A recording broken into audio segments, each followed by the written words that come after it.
I think we're ready at this end. Go. Ready? Okay. Almost there. There we go. Then I call to order without my gavel, the meeting of the Board of Adjustment, March 2nd. We're here to consider the application with respect to Christine King and the Schley Avenue property. We will begin by reading the Board of Adjustment hearing notice. And Denise, do you want to read it? Or are you ready to read it, or shall I read it? If you wouldn't mind, I don't have it in front of me. Be glad to read it. Request by Christine D. King, representing 119-125 Schley Avenue, Lewes, Delaware. And we are recording, just want to double check. SCTM 335-8.08-133.00. The applicant is requesting a variance from Chapter 197, Attachment 2, Table of Dimensional Regulations regarding the minimum lot width of 50 feet and the minimum lot area of 5,000 square feet within the residential medium density historic zone R4.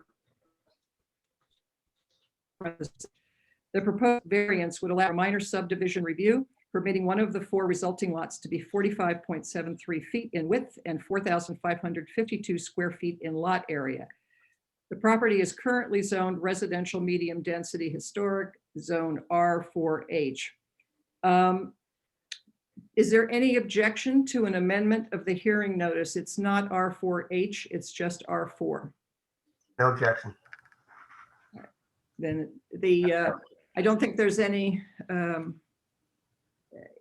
infirmity in this. It's really more in the nature of a typo. All the dimensions are the same for 4H as 4.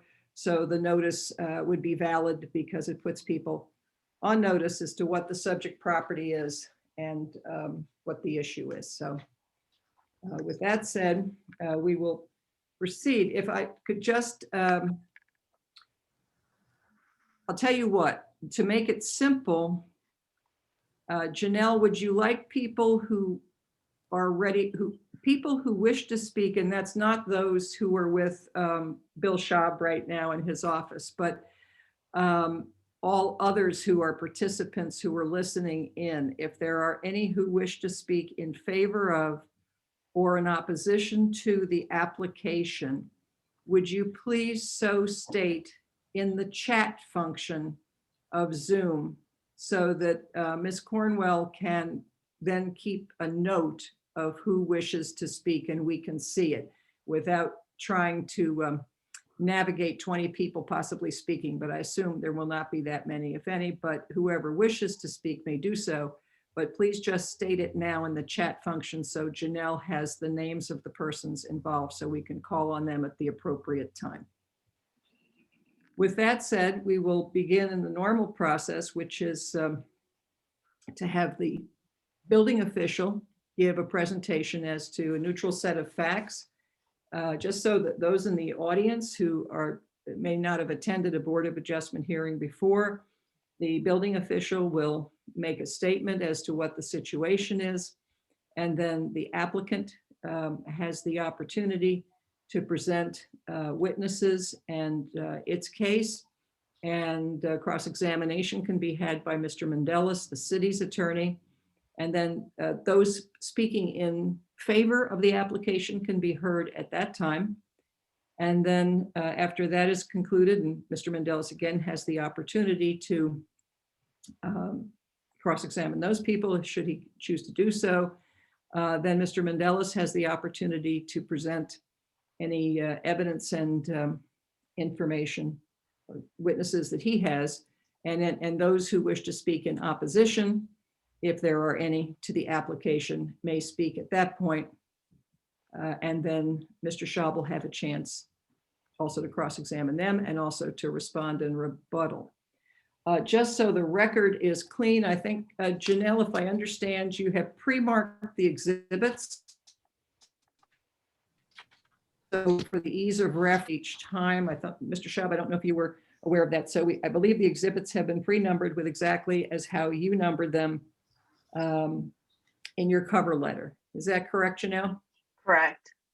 And then if Mr. Mandela submits anything, they can then be marked as C for city exhibit, and if that comes to pass. So just so we're all on the same page. Any questions? Not for me. Okay. Then let's proceed. Robin, if you please raise your right hand. And is that your right hand? Yes, I'm backwards. Okay. Well, another Zoom function that I have to learn. Yeah, Do you solemnly swear or affirm the statements you make are the truth, the whole truth, and nothing but the truth? I do. Thank you. If you would like to now give a statement what the situation is with the application. Okay. Thank you, Madam Chair. As noted in the application for Mrs. King, Ms. King, excuse me, Ms. King is applying for a minor subdivision, which will allow her to subdivide her property at 119, 125 Schley Avenue into 4 single-family dwelling lots. The lots are identified on the survey that's submitted with the application. There would be 4 individual lots noted as lot 13, 14, 15, and 16. The reason we're here today is because one of the proposed lots does not meet the minimum requirements as in attachment to 197 attachment 2. 3 of the lots do meet the requirements of the 50-foot frontage and 5,000 square foot lot. The single lot of lot 16 does not meet those requirements. It's being proposed as a lot frontage of 45.73 feet and a square footage of 4,552 square feet. So they're asking for a variance to the section attachment 2 of our ordinance, so they can proceed with the minor subdivision.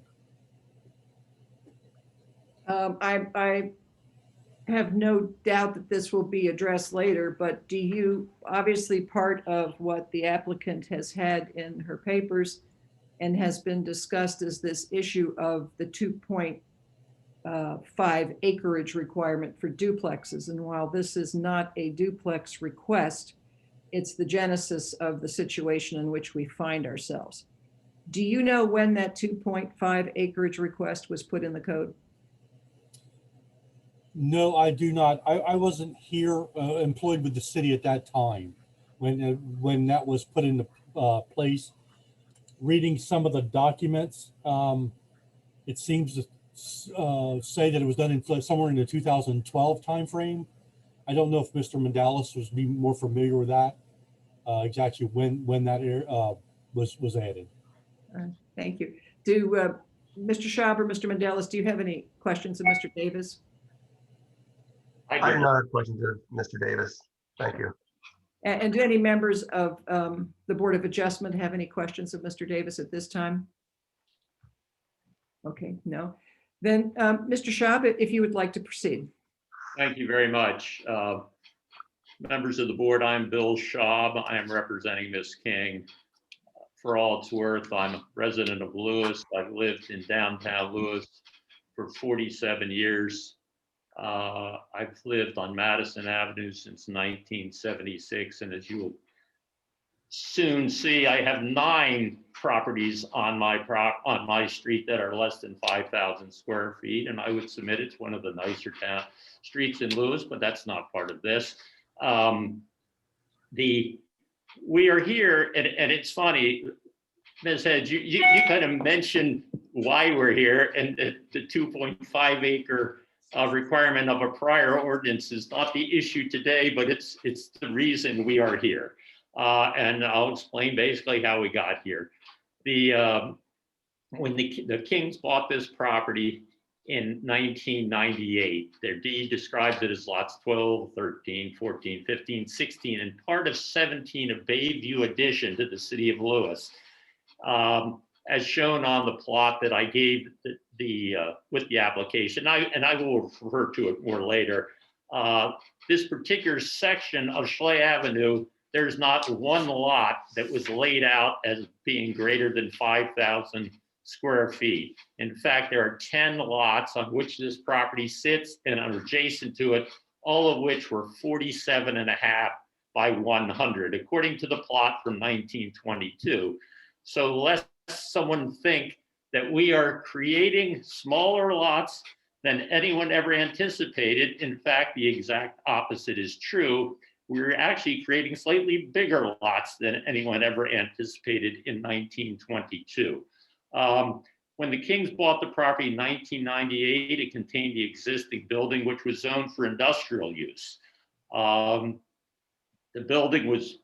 industrial uses over the years were primarily as a dress factory. It's 90 years old, and over the years it was expanded. Prior to the King's purchase, it had been used for various light commercial / industrial uses. The Kings used it primarily for offices, commercial storage, and again, light commercial uses. And it was approximately 10 years ago when the ordinance that we were referring to earlier came about. And at that point, a couple things happened. The comprehensive plan of Lewes was being considered. And as part of that, one thing that the city wanted to do was downzone the King's property that was industrial zone. Now, downzoning can be extremely controversial in some instances because it's oftentimes taking, and certainly here, a property that has one specific use and saying you cannot use it for that purpose anymore. However, two things occurred at the same time. One, the Kings, as I think everyone knows, are extremely civic-minded people, very reasonable people, and they went to the town and said, okay, we will not object to our property being zoned from industrial to residential, but we want to be sure that we can continue using it as it was at the time. And at the time, it was primarily storage. So the town said yes, that was okay.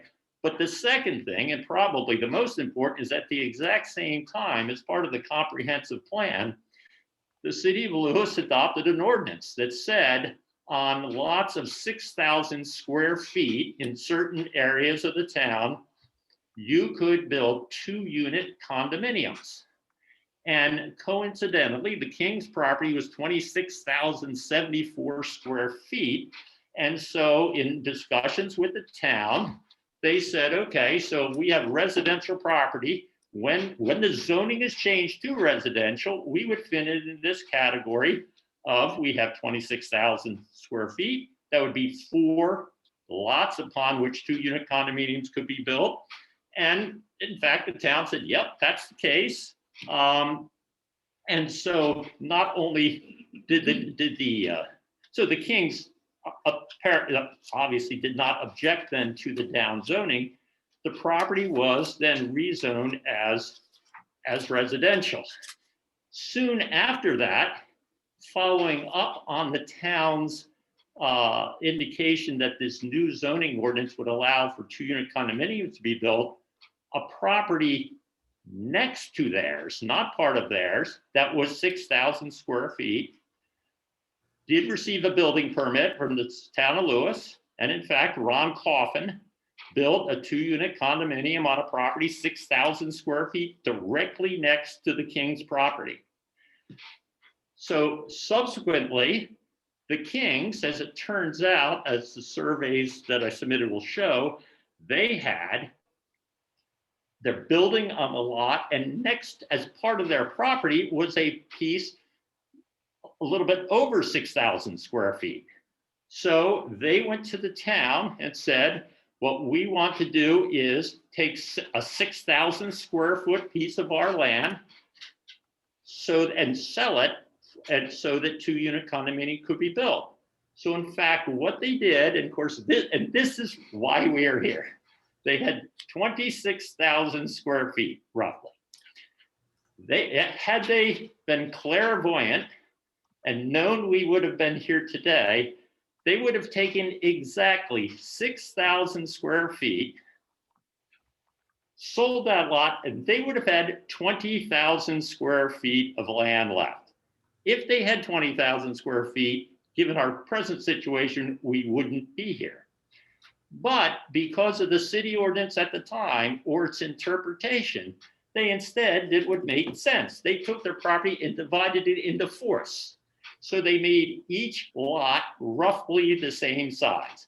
So the piece they sold brought their existing piece down back to 19,552 square feet, which at the time was perfectly fine for 3 6,000 square foot lots.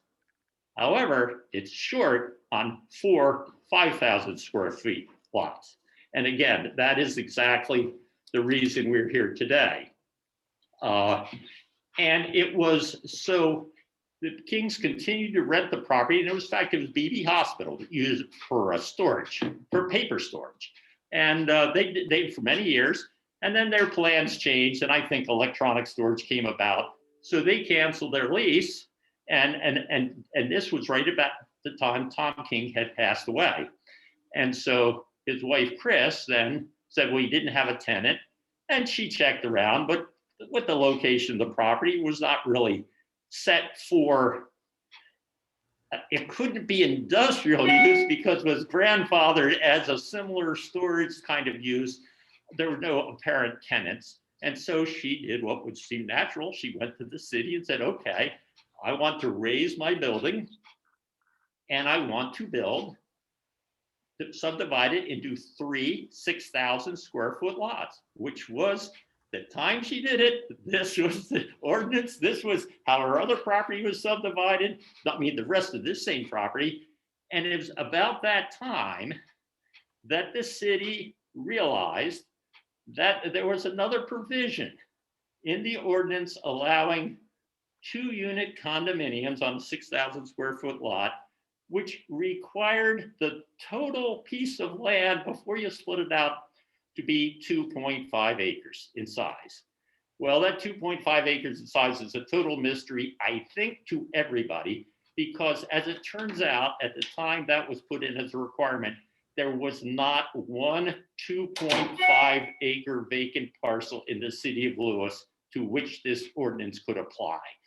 So the city, though, they did note their own ordinance required I guess I say the base property to be 2.5 acres. Obviously, the Kings didn't have 2.5 acres. They had 19,552 square feet, which is less than half of an acre. So they said to them, and actually to anyone else who might apply for the ability to build a 2-unit condominium on a 6,000 square foot lot, that although we interpreted the ordinance differently, and I can tell you I personally was involved, I think, in 7 or 8 other 2-unit condominiums. I think there's a total of about 10 in the city that were in fact allowed on standalone 6,000 square foot lots prior to the city. Mr. Shaw, Yes. just one question. You do agree the 2.5 is actually in the table of dimensions along with the 6,000 square feet. Is that correct? Absolutely. Yes, Yeah. it was there from the beginning, and yes, it was. And it was about the time that Ms. King came and said, I would like to subdivide my property into 3 lots, that the town realized the 2.5 acre provision was there and said no, that she could not do it, but neither could anyone else because of that provision. Then what happened is, and all of you may know this, the city had meetings, they had discussions about how we're going to deal with it. Now, the biggest problem is there's only one person who was hurt by this, and that was Chris King. Other people, the only other people who arguably could have been hurt were people who maybe had a standalone 6,000 square foot lot who thought about applying for 2-unit condominium application. But as far as I know, now Robin would know better, but as far as I know, she was the only one who came in and said, I want to do it, and was told, no, you can't because of our reinterpretation of our own ordinance. Well, Mr. Schaub, are you not familiar with all the hearings that were held on the ice house? that had over 6,000 square feet, but did not have the 2.5. And that was when it was discovered that representations had been made to others, specifically Ms. King, that you had to have 2.5 and the law required 2.5.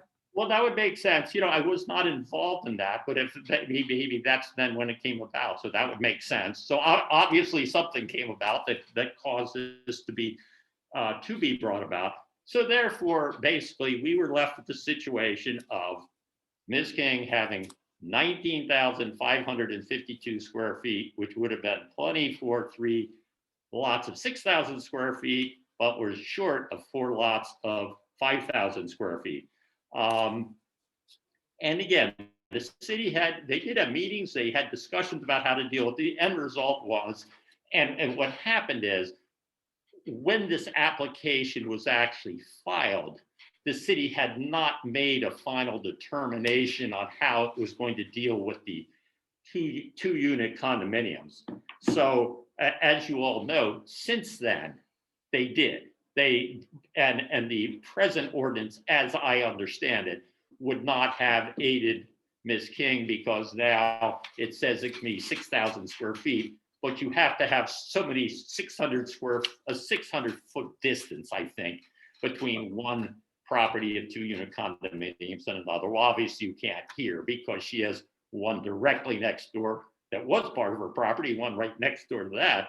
So she could not meet the 600-foot distance. Well, that is one question, and I'm sure Mr. Mendelis or Mr. Davis can answer it, but I think public hearings were held and it went through, I think LPC, and public hearings were held over a year ago with respect to eliminating that 2.5 acreage requirement, and the city council has not acted upon it, is my understanding, in any way to amend the code. But I know Mr. Mendelis can address that, so thank you.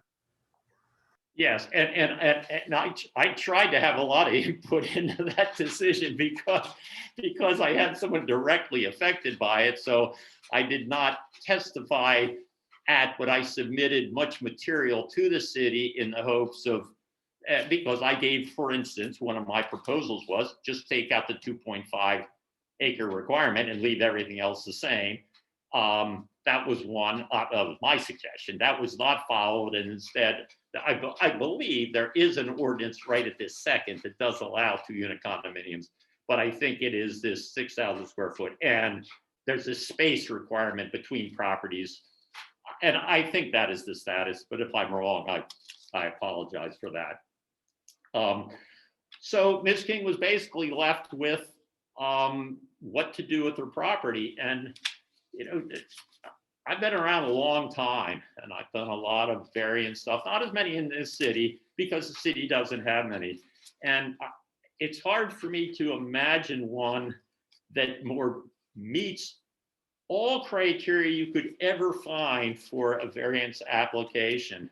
And because of that, when she came to me and decided, asked me what I thought we should do, I mean, obviously she could have said, she could keep one building lot. She could keep 2 building lots or 3 building lots. But in fairness, if there's justice in the world, this is a case that begs for her to get what she would easily have had, could have kept, but for an interpretation of a law, of an ordinance that was later changed. So therefore, she filed her application, as Robin pointed out. She filed 2. One is a subdivision application to turn into 4 lots, but the subdivision application cannot be granted for 4 lots unless this variance is granted for the 1 lot. So that's why we're here today. I submitted a lot of stuff to you all, and I did it because this is very important to Ms. King, and it's such a unusual set of circumstances. I mean, normally a variance is someone builds a house and it's 6 inches too close to a property line. I mean, I've never come across one where you have a larger tract of land and it's an ordinance that is interpreted one way, and then the interpretation is changed and it adversely affects, in this case, only one person.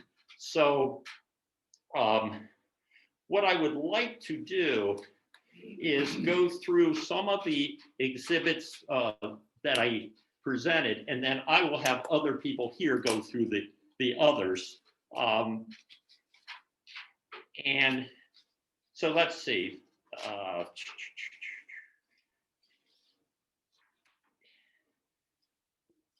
The one thing that I submitted to the town, it's actually 18 poster boards, pictures of properties in town of Lewes that are less than residential properties that are less than 5,000 square feet.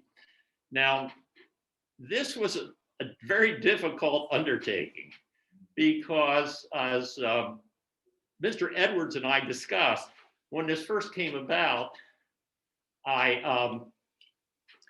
had asked if the city had a database of any sort that showed this, and it did not, but that didn't surprise me. And so with the help of, it started with Garrett King, a realtor with Leanne, who unfortunately died soon thereafter. He started gathering information from tax maps, from MLS listings, and then Miss King took pictures of these properties, and we put those on the boards. The boards show that my street and how many are on there. Now, Mr. Schaub, can I ask a question that you can address, I suppose, while you're discussing this? I've looked through all the photos. Now, just to be clear, so none of those undersized lots were as the result of a Board of Adjustment decision. Is that correct? And we had indicated that you should indicate if any were from a Board of Adjustment decision in a prior exchange between you and Mr. Edwards. And so that none were from a Board of Adjustment decision, correct? Well, none that I'm aware of, unless somebody else is aware of them. And then the other thing, look from the photos that all of these houses were built before the zoning code. They're all older houses before the zoning code was overlaid over it. So they were grandfathered in. Would that be fair? Can you tell? No, because in fact, I would say many of these, and Leanne Wilkinson can testify further, but I'd say many of these were, I mean, they are going from old houses to totally new houses. Well, not including the Burton subdivision, because the Burton subdivision was platted differently. Well, if you look at the tax map, for instance, I just take Madison Avenue as an example, and on the list there are, and that is, let's see, Janelle, for your help, it's right about in the middle. So Madison Avenue, the street upon which my house is located, has 9 residential properties that are under 5,000 square feet. Now, in that case, they are all older properties. But that is not the case, and others here will know better. I just cannot remember to say this house on this property is newer. I just don't remember. By settlements, you would think I remember, because I probably represented the buyers or the sellers of many of these over my career. But I guess my question is that I'm just trying to seek a clarification for the record is, what is your point about all these? I mean, we don't have to go through them all. We've examined them, but yes, there are many lots that are smaller sized, but what's the relevance to this? Because normally land is considered unique and you don't look to other properties.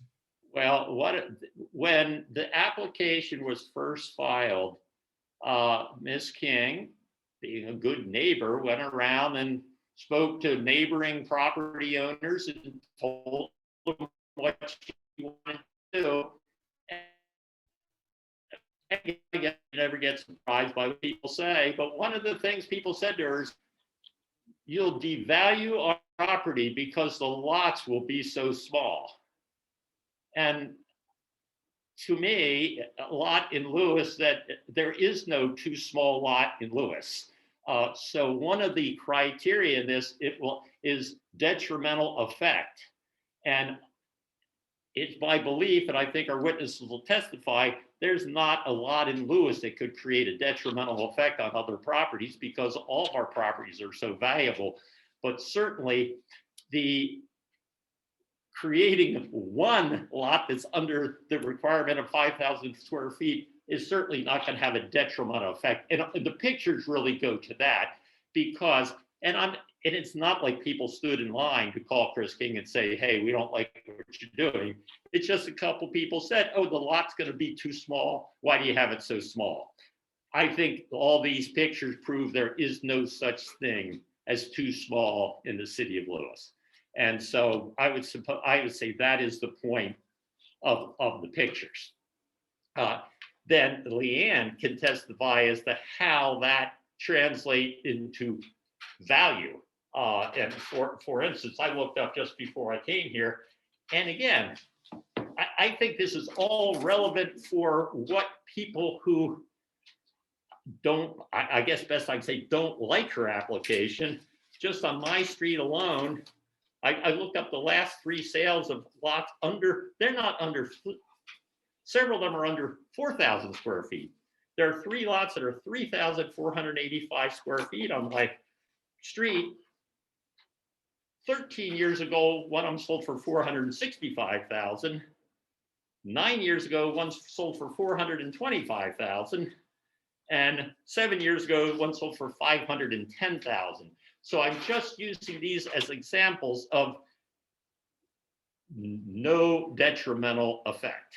That's what all of this part of the presentation is aimed at, is the effect on the community, the effect on the neighborhood, the effect on the street. So I'm not sure that answers your question, but that's the point of the pictures. So then the other, let's see, excuse me one second here. So the pictures, again, they indicate the number of streets, the number of houses on the streets. And again, our other testimony will say how many of them are new or old, but they go all over the place is the point. But I'm not aware of, other than on the beach, the Chambers property, that's the only one I'm aware of. I don't know, well, that was what, 3 years ago. I believe it was 2018, and I think it is the only one that the Board of, my time on the Board of Adjustment of 9.5 years is the only one that was granted. And that was, in my mind, in large measure because the city made a mistake on platting it. They were off by 1/4 of an inch, and it resulted in a minimal square footage underage when they went to survey the land. So, but Yeah, that is the only one that allowed. Yes, and I suspect that is correct. And in fact, and this was, honestly, I'm not sure that any of you were affiliated with the city back then, but as you probably know, Burton subdivision, and that plot plan is in there as well, that was laid out as 40 by 100-foot lots. But as was common, and I don't know the history of this, the most common thing was people bought 2. So when you bought a lot, you didn't buy one 40 by 100-foot lot, you bought 2. And so for years, as vacant lots, people would have, it would be one tax parcel with 2 lots. And this was so long ago that Jack Messick, poor Jack has been dead for 25 years, probably more than that. He was the city's lawyer then. And the issue came up between him and myself is, okay, if you want 2 lots side by side that were 40 by 100, but they were one tax parcel number, and you wanted to put them back into the 40 by 100 foot so you could sell one, was that a subdivision? And it's funny, honestly, there was never an answer to that. Because there were some people, if I represented them, we went to the town and they agreed, no, you didn't have a subdivision, you had 2 40 by 100-foot lots, boom, you could sell them. Some people went to the town, filed subdivision applications. They got them as well. So there was never consistent, but if you notice in Burton subdivision, what people also did is they chopped off sections in 20-foot sections. So you can find lots that are 60 by 100, no, not 60 by 100, 60 by 80. I think there's one 60 by, I think there's one 40 by 40 that David Dunbar built on years ago, right across from Ship Carpenter Square. So they go all over in size. And yet, so that's more of a, I'll say a planned project because it's been around so long. But then if you go through the rest of the town, you'll see there's no, I guess what I'm getting at, there's no order. And that's fine, because it's a little town. There never was order in little towns. There's no right size lot. There's no correct size lot. There's no lot that's too big, no lot that's too small. So as part of this application, Ms. King went first to her neighbors, as I mentioned, and then she contacted other people in town. And I have submitted, as part of the presentation, a copy of her letter that was given to property owners in Lewes.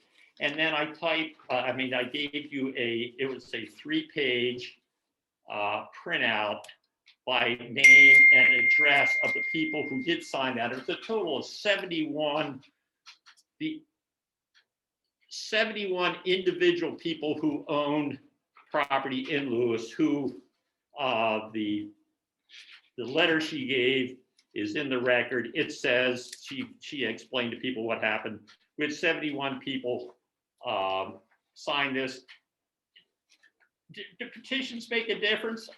I'm not sure, but I think it's always helpful to show that people are put on notice, people are willing to step forward, and honestly, that they care enough. And all these people live, almost all of their properties are within a few blocks of Lewes, not all. There's a couple people on Lewes Beach that signed, and a couple people in Pilot Town Village. So we have that in the record. Also, we have in the record, and I would like to read this. This is a letter from John Hazer. Now, John, he owns the closest residential property to the King's property. He's at the corner of Schley and Rotterdam. And so if I may read this, this is from John Hazer. It's addressed to me, stated February 16th, to whom it may concern. I support Christine King's variance request for the property division at 125 Schley Avenue into 4 single-family building lots. My wife Diane and I own property at the corner of Rotterdam and Schley Avenues. Our property is approximately 20 feet from Mrs. King's property, across the street from us on Schley Avenue. Approximately 7 years ago, I received a knock on my door. Tom King, who I had never met, introduced himself. He explained that he was the owner of the classic 1-story building on Schley Avenue. He discussed his plans for improving the look of the building. He said he wanted to please all the neighbors. He asked me for my input. Tom followed through on his plans. He could not have been nicer. My understanding is the variance request is for a 4th lot, which will be approximately 4,500 square feet. I believe there are more than 200 existing lots in downtown Lewes, which are less than 5,000 square feet. Adding one more is fine with me. An upside to approving the variance is that one more family will be able to enjoy property ownership in a special part of Lewes. Part of the charm of downtown Lewes is the mix of single-family homes and duplexes, many of which have been built on smaller lots. Sincerely, John Hazer.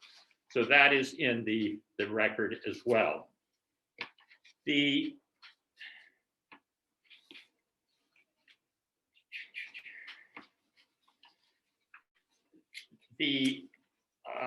You also have, and I alluded to it earlier, and that is the plot, Janelle, if you're able to bring that up, that's the Schley Avenue plot that was attached to the King survey and the King deed and their survey. And I have referred to it before. Is that Exhibit 8, Mr. Show?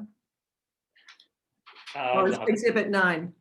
I'm sorry, 1 second. It is part of, it's actually part of Exhibit 6. I hooked 3 together for 6, so I'm not sure how you labeled them. Okay, just for the My record. lot So, number yeah. 6 is the survey from 1998, their deed from 1998, and the 1922 plot of Schley Avenue. I lumped those together.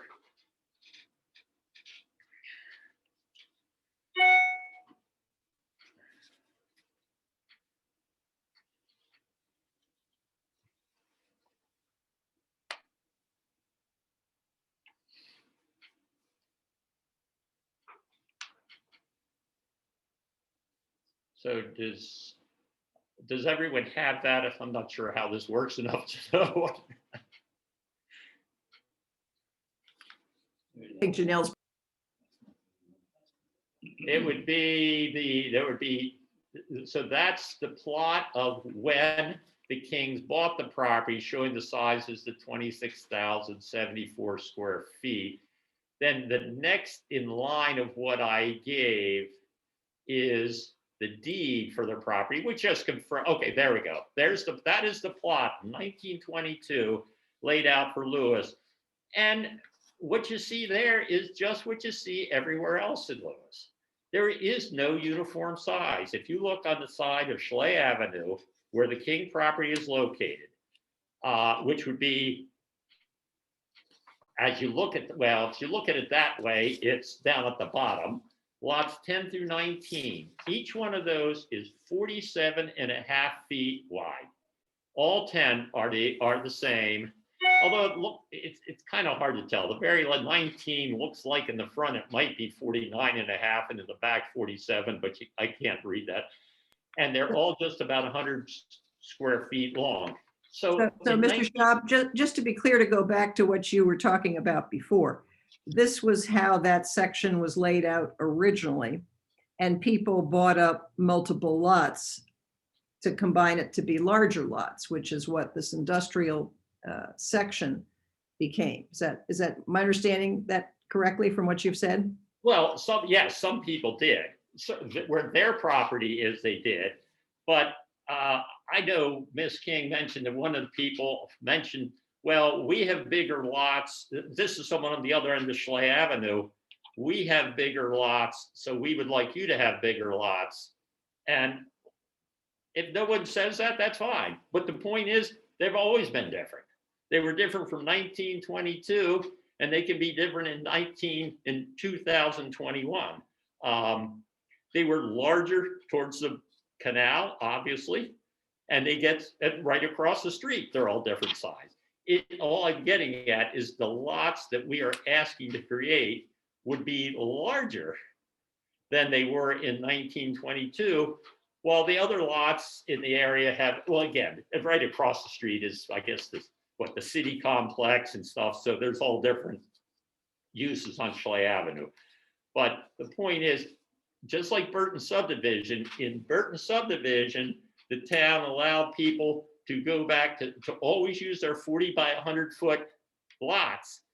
Even if they had 2, they allowed them to divide them into each individual 40 by 100 foot lots. The same type of reasoning could hold true here when laid out as it was.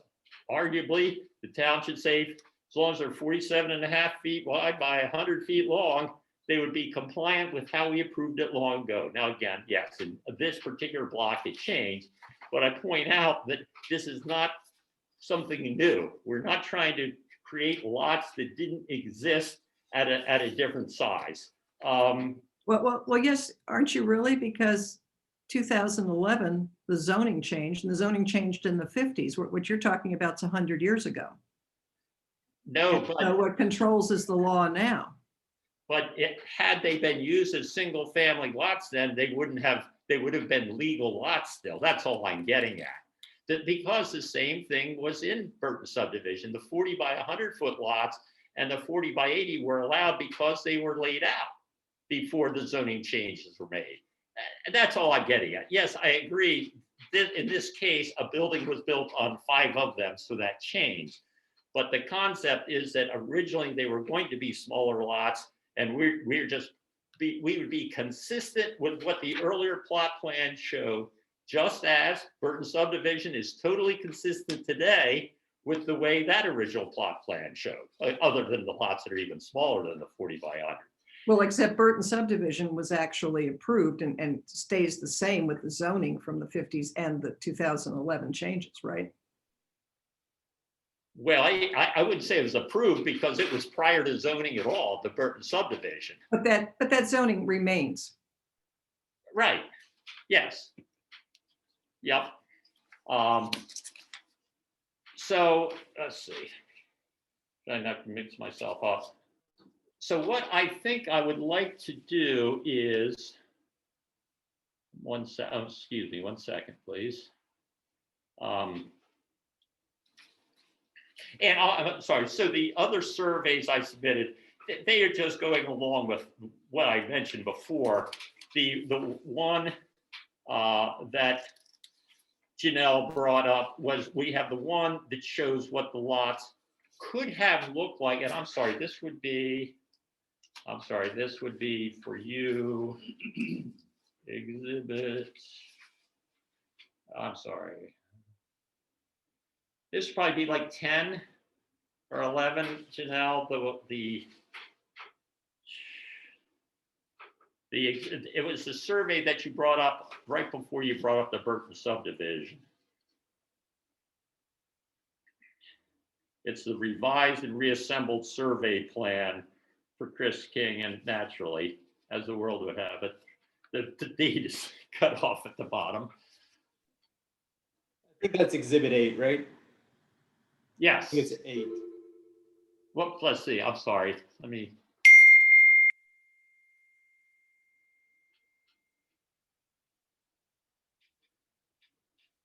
Yes, correct. That is the lot. And so this is the plot.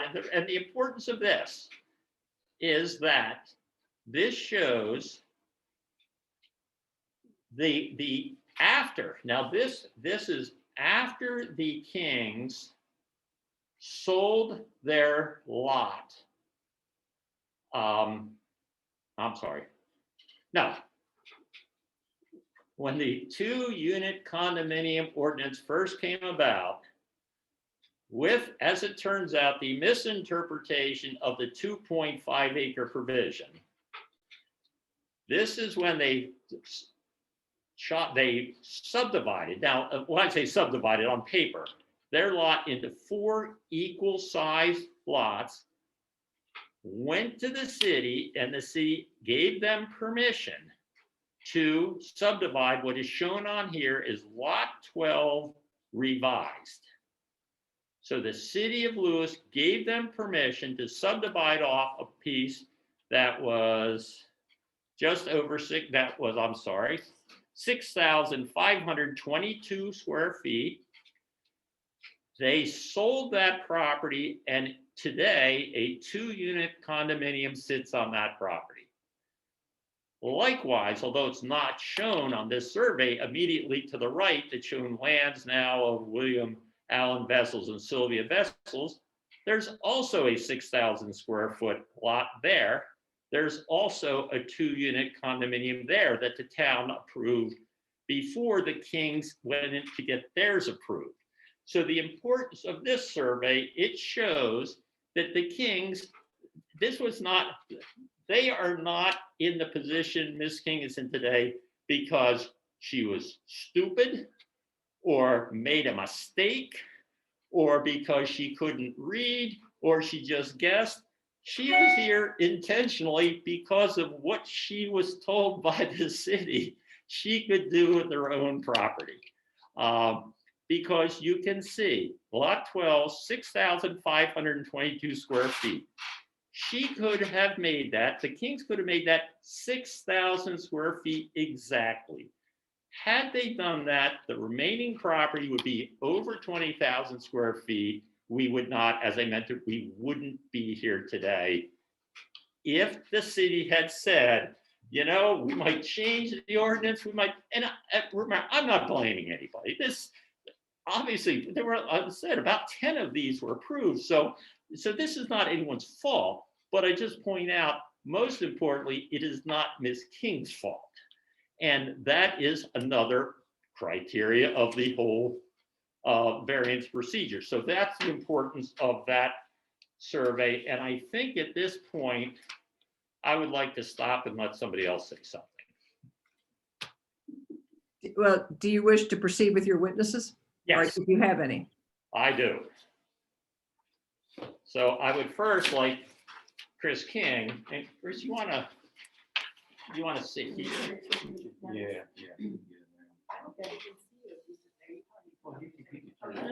Can you see me? Okay. I'm Chris, King, if you could just raise your, right hand. yes, that's fine. And do you solemnly swear or affirm the statements you make are the truth, the whole truth, and nothing but the truth? Yes, I do. You may go ahead. I'm going to take my mask off if you don't mind. I don't mind. I want to be heard. I don't, was this presented to them? Okay, I'm going to read to you something I wrote, and it won't take very long. It gives a little bit about my history in town and how I feel about Lewes, basically. Most of the people who live in Lewes came here from someplace else. When I moved here 42 years ago, Lewes became the hometown I never knew. I married my husband here at the Methodist Church on 4th. We raised our children here. We owned and operated an ice cream business for 30 years. My daughter and her husband still run it. And I taught here at the Cape and Lipton High School. My late husband and I were involved in fundraising, foundation boards, chambers of commerce boards, events, hospital boards, and more. Lewes was our town, and I still consider it my town. In the last 40 years, much has changed in Lewes. I came here seeking a new life, but not because Lewes was pretty or charming. It wasn't. It was a working town.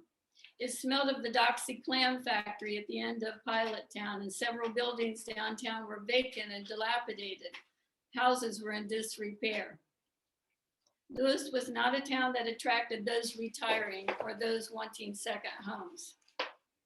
The people who moved here 40-some years ago were looking for a safe place to raise children, start businesses, and buy homes that were inexpensive, and to get a good start on life. However, the sleepy little town of Lewes was about to blossom because our leadership in the late 70s believed that living by the sea offered us a chance to put Lewes on the map. They planned change and growth and brought thousands of people here over the years. Eventually, the empty buildings on 2nd Street opened with new businesses. Ship Carpenter Square, a field when I moved here, became a beautiful community of historic houses. The fish factory, no longer operational, but on Prime Bay property, became Cape Shores. Doxy went out of business after a fire, then became a marina and a boatyard business. The point is that change has made the town what it is today. In only 40 years, Lewes has become the ideal for many. It didn't happen overnight.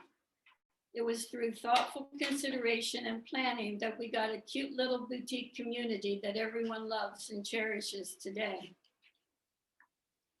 10 years ago, a planning and zoning committee was given the task of studying the town zoning map to update and revise it. At that time, Schley Avenue was industrial. But the committee in its foresight saw that even though there were only a couple of houses on the street at the time, the Vessels lots would undoubtedly be developed in the near future. That's the way the town was going. Change was happening. The planning and zoning recommendations adopted by the city of Lewes designated my industrial property on Schley as R4 for single-family houses and duplexes. This determination indicated to my husband and me that the city was not interested in retaining our building long-term. If we should ever decide not to rent it as storage and offices, the land was to be used to build homes or duplexes. After the city zoned Schley R4 and following the town's lead for future development on Schley, my husband and I surveyed our 5.5 lots into 4 lots that would legally accommodate duplex development under R4 zoning. 2 years ago, the town abolished duplexes in Lewes. They revisited this ruling just a couple of months ago with another ruling that states that duplexes must be 600 feet apart, pretty much abolishing them for a second time. The city of Lewes made it clear that duplexes are not an option for my property on Schley, creating a very distressing situation for me. I ask that the board see the situation as it truly is and fairly make a determination to approve the variance on the smallest lot of the 4-lot subdivision, 119 to 125 Schley Avenue. When 4 years ago, the street was renumbered to accommodate the last duplex built, the new duplex was given my property number of 117. While I was given 4 lot numbers for the remaining parcel, 119, 121, 123, and 125. Based on the zoning map, it was interpreted that I had 4 lots for these numbers. Change is inevitable. Traditionally, change in Lewes has been for the better.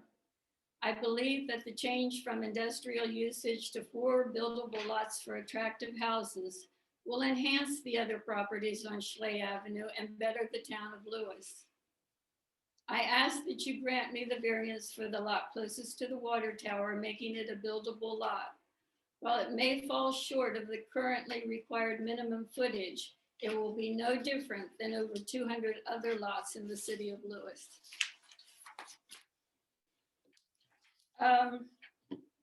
I'd like for you to look at your exhibit that says Schley Avenue property. It's a little handout that shows Schley Avenue as it currently is. It's probably exhibit 3, well, It's this 3, one. I'm guessing. It's got the blue front. Yes, exhibit 3. Exhibit 3. Okay. I'm going to be a teacher for a minute and go through this with you. If you look at the first page, it is Schley Avenue, or the building as it stands now. We lost them. Yeah, they can bring up. Okay. You see all sides of the building, and you see the fact that the water tower is standing right next to it. The back of it is against the bike path. The next page says Schley Avenue mixed use today. Probably 2/3 of Schley Avenue is that mixed industrial part that remains from the olden days and continues to be used today. My building is part of that. However, my building is sitting right in the middle of an R4 zone right now. You look at the next page, it shows the industrial and city services. And that's all at the other end of Schley Avenue. And then the one that says the mid-street view. The house that is on the right side of the water tower was built by Bruce and Karen Hefke, and it marks the end of what is considered to be R4 zoning on that street. Even though right next to it, you can see that the ferry maintenance facility sits there. The next page says duplexes to the left and canal side of the King property. If you look closely, you can see the water tower. Right underneath the water tower is my building. And then there are 3 very attractive duplexes. And those were built between 2014 and 2017 before the 2.5 acre error or whatever it is was found.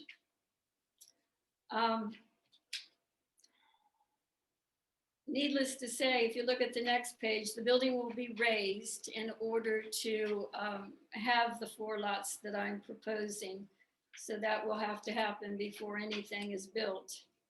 And then the last page just gives you an example of houses sitting on lots that are less than 5,000 square feet. And these are over on Johnson Avenue. They're very attractive houses. And I think that we can say that they would enhance any neighborhood, as I'm sure that whatever goes into the lots or onto the lots that I'm proposing would also enhance that neighborhood. Thank you very much for hearing me out. I appreciate all consideration you give me. Thank you, Ms. King. Ma'am? Mr. Schaub?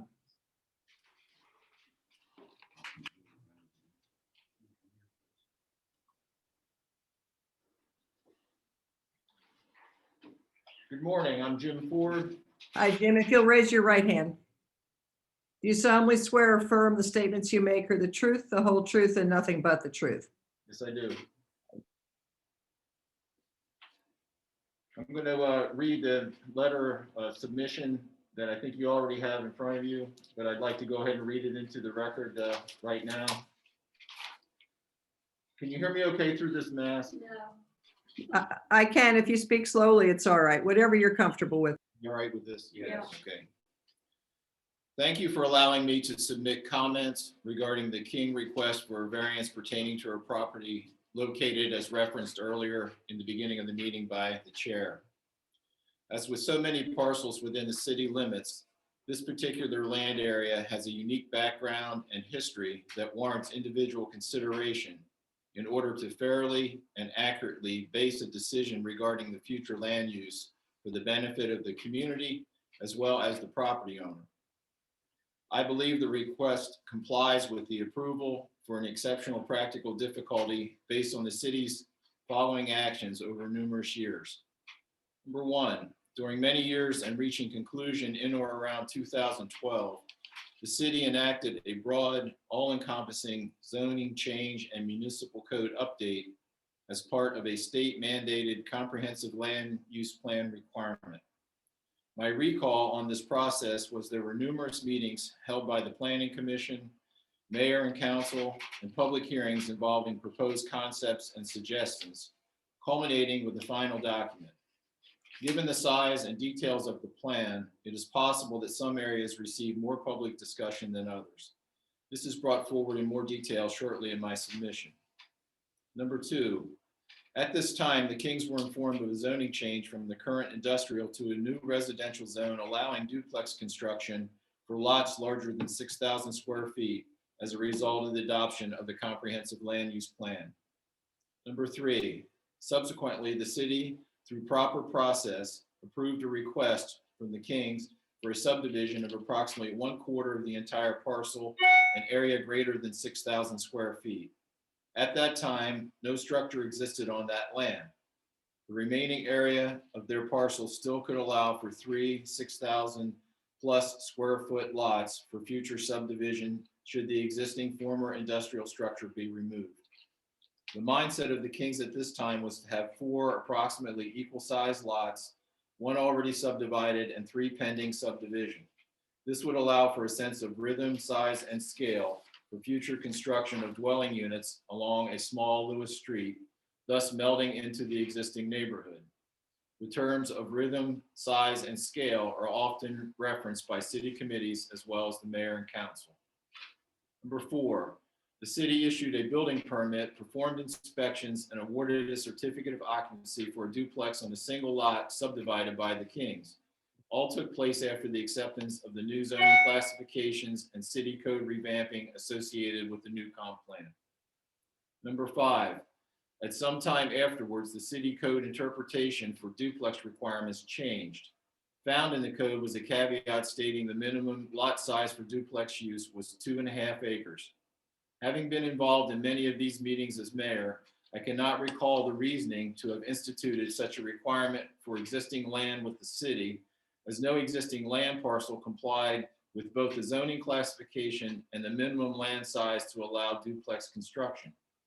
I do recall conversations regarding the benefit of a duplex to possibly allow for a more moderate priced dwelling unit that may assist the city in the challenge of more affordable housing opportunities for first-time buyers, professionals, or families. My only thought now on why we introduced the 2.5 acre minimum would be to address land use through future annexation, which was being discussed at that time. Otherwise, the city, by proper public process and many meetings and lawyer reviews, would have and indeed create a code that could not have been in compliance and thus would be moot. I would not knowingly have supported that. I truly believe this is a detail that fell through the cracks as the size requirement should have been addressed and was missed.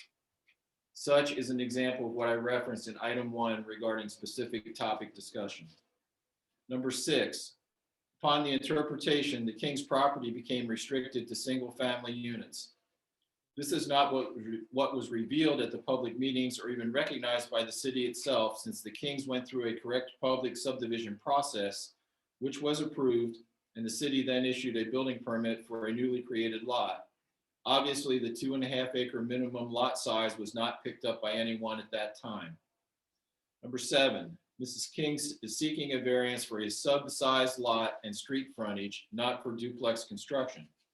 Had the new interpretation been presented at the time of the first subdivision request, the Kings would have retained enough land to have four fully compliant single-family lots, and thus it would not be necessary for this hearing.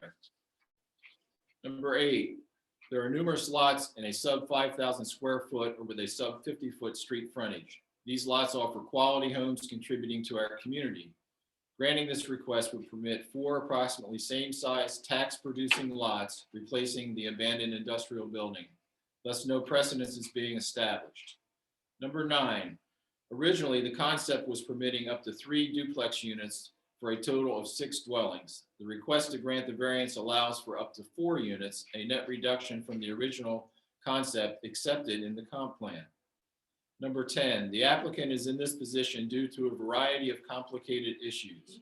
She has received conflicting feedback from the city via public hearings, the subdivision process, and with code interpretation that has caused the current status. While the city followed legal process through proper notification, public input, and zoning amendment format, the city did not consistently interpret a portion of the city code. This has ultimately placed the applicant in this situation and thus presents a legal hardship to grant the request.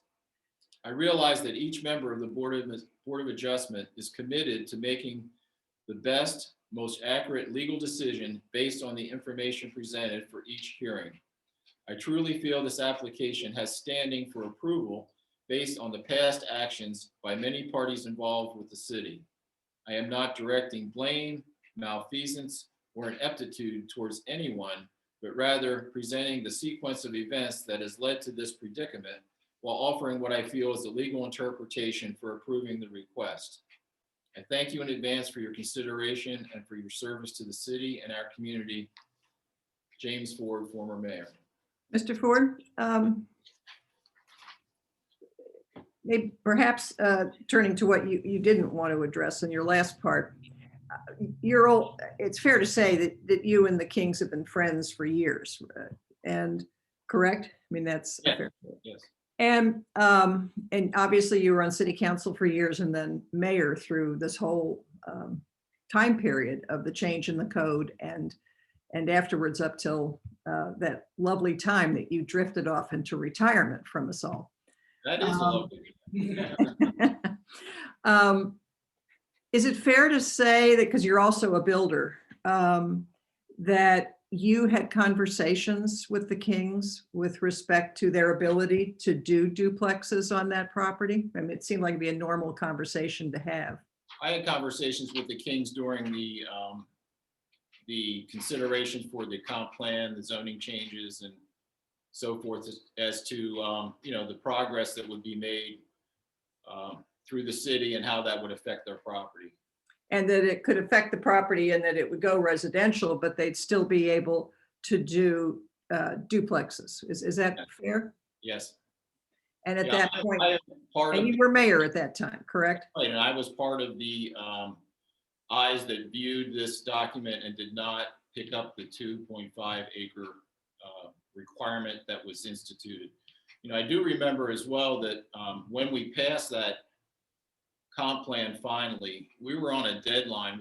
I believe we had extensions and we said that, it was time to pass the document, but it wasn't final, and that we would continue to work on it and things would crop up and so forth. And, I think that was all part of the confusion at the time. I sincerely do not recall where that number came from or why a number of that magnitude came from, other than the discussion we had regarding the potential annexation for the Schofield property. And the Schofield property might well have been in one's mind at the time, but it just seems sort of, well, for another thing too, I think many people rely on the head building official too, and what the building official says is possible. Is that a fair conclusion to draw? I think it is. And the building officials, I can't say enough positive about them. All my workings with all the building officials, they've been dedicated. Everybody's human, and they're not going to pick up on every single detail of every single application. They attend the meetings, the public hearings and so forth to the best of their ability.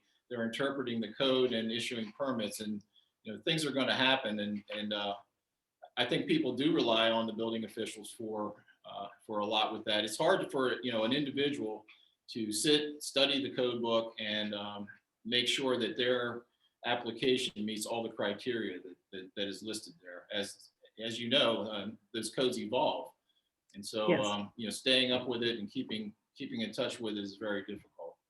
Well, it's a little like making sausage sometimes. It can be.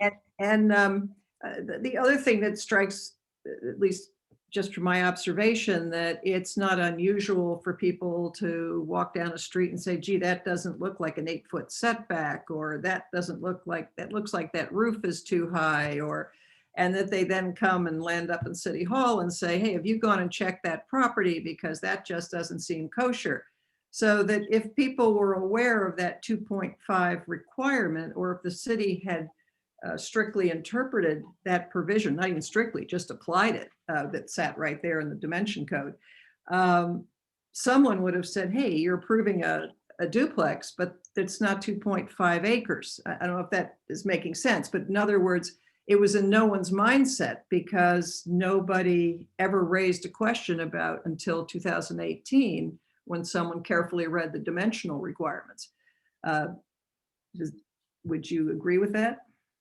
I think that's probably what happened. I mean, it was instituted in there at the time, yet not applied in interpretation because I think the discussion of it was very brief, if ever.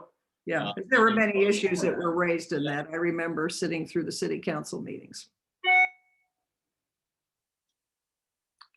Now, does anybody else, Mr. Mandelis, do you have any questions of Mr. Ford?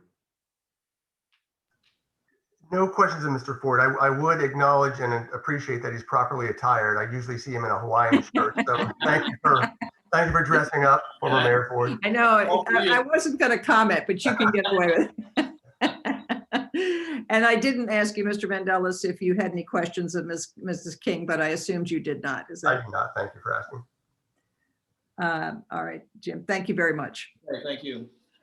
And Bill Schaub here, would it be okay if the mayor leaves? He has an Yes, that's fine. appointment. Thank you very much.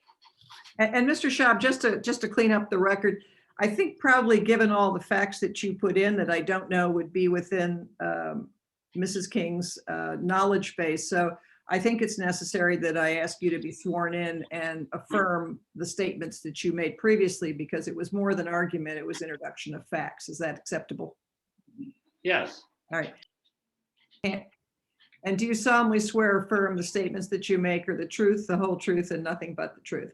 yes, I do. And you affirm the statements you previously made as being true and accurate? I do. Thank you. Thank you. Do you have another witness or? Yes. This is someone else that the board will recognize. I think so, even with a mask. So if you'd raise your right hand, Dennis. Do you solemnly swear or affirm the statements that you make are the truth, the whole truth, and nothing but the truth? I do. Thank you. As a 45-year resident of Lewes and a newspaperman covering its government through those years, the single most constant I have observed is change. I'm here on behalf of my good friend Chris King, who in fact is seeking a zoning variance due to the dizzying regulatory changes that have affected the industrially zoned Schley Avenue property purchased along with her husband Tom many years ago.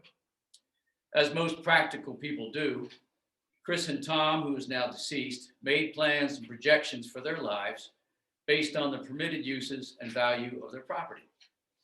Over the years of their ownership, the city changed the zoning of the property from its most permissive designation, industrial, to its most restrictive designation, residential. At one time in the not so distant past, as I understand it, the city's least restrictive zoning, industrial, permitted not only manufacturing and other associated uses there along the railroad tracks, but also all of the uses permitted in the town's other zones, including commercial and residential.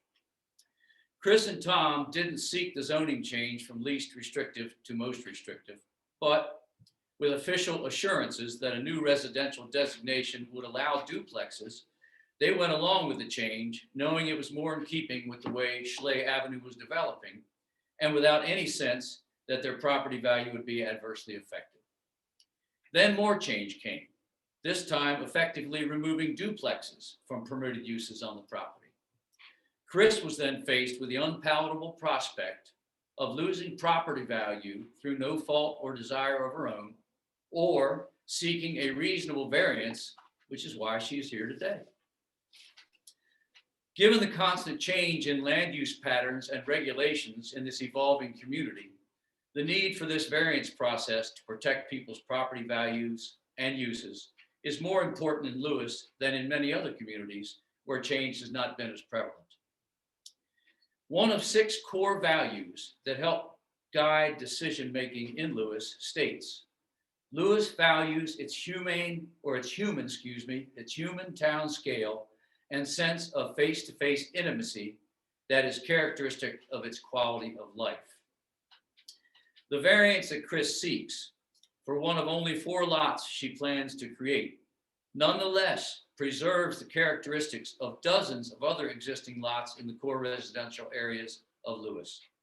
It's those smaller lots, like the one Chris proposes, with their homes close by the street, that the core values authors had in mind when they wrote about face-to-face intimacy.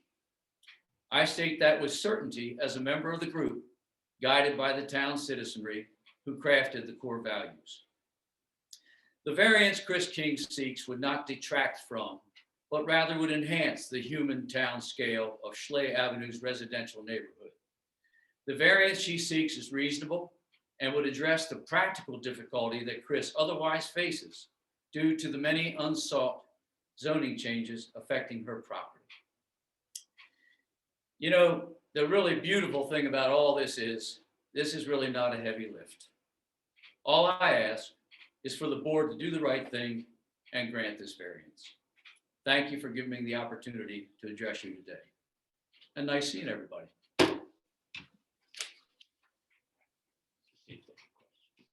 Oh. Would anyone have any questions of Dennis? You were muted, Chairperson. I do not have any questions. Thanks. Okay, now you can leave the hot seat. Okay, thank you, bro. Thanks. Well, let me just ask, did any members of the board have any questions? I have one additional person who would like to speak.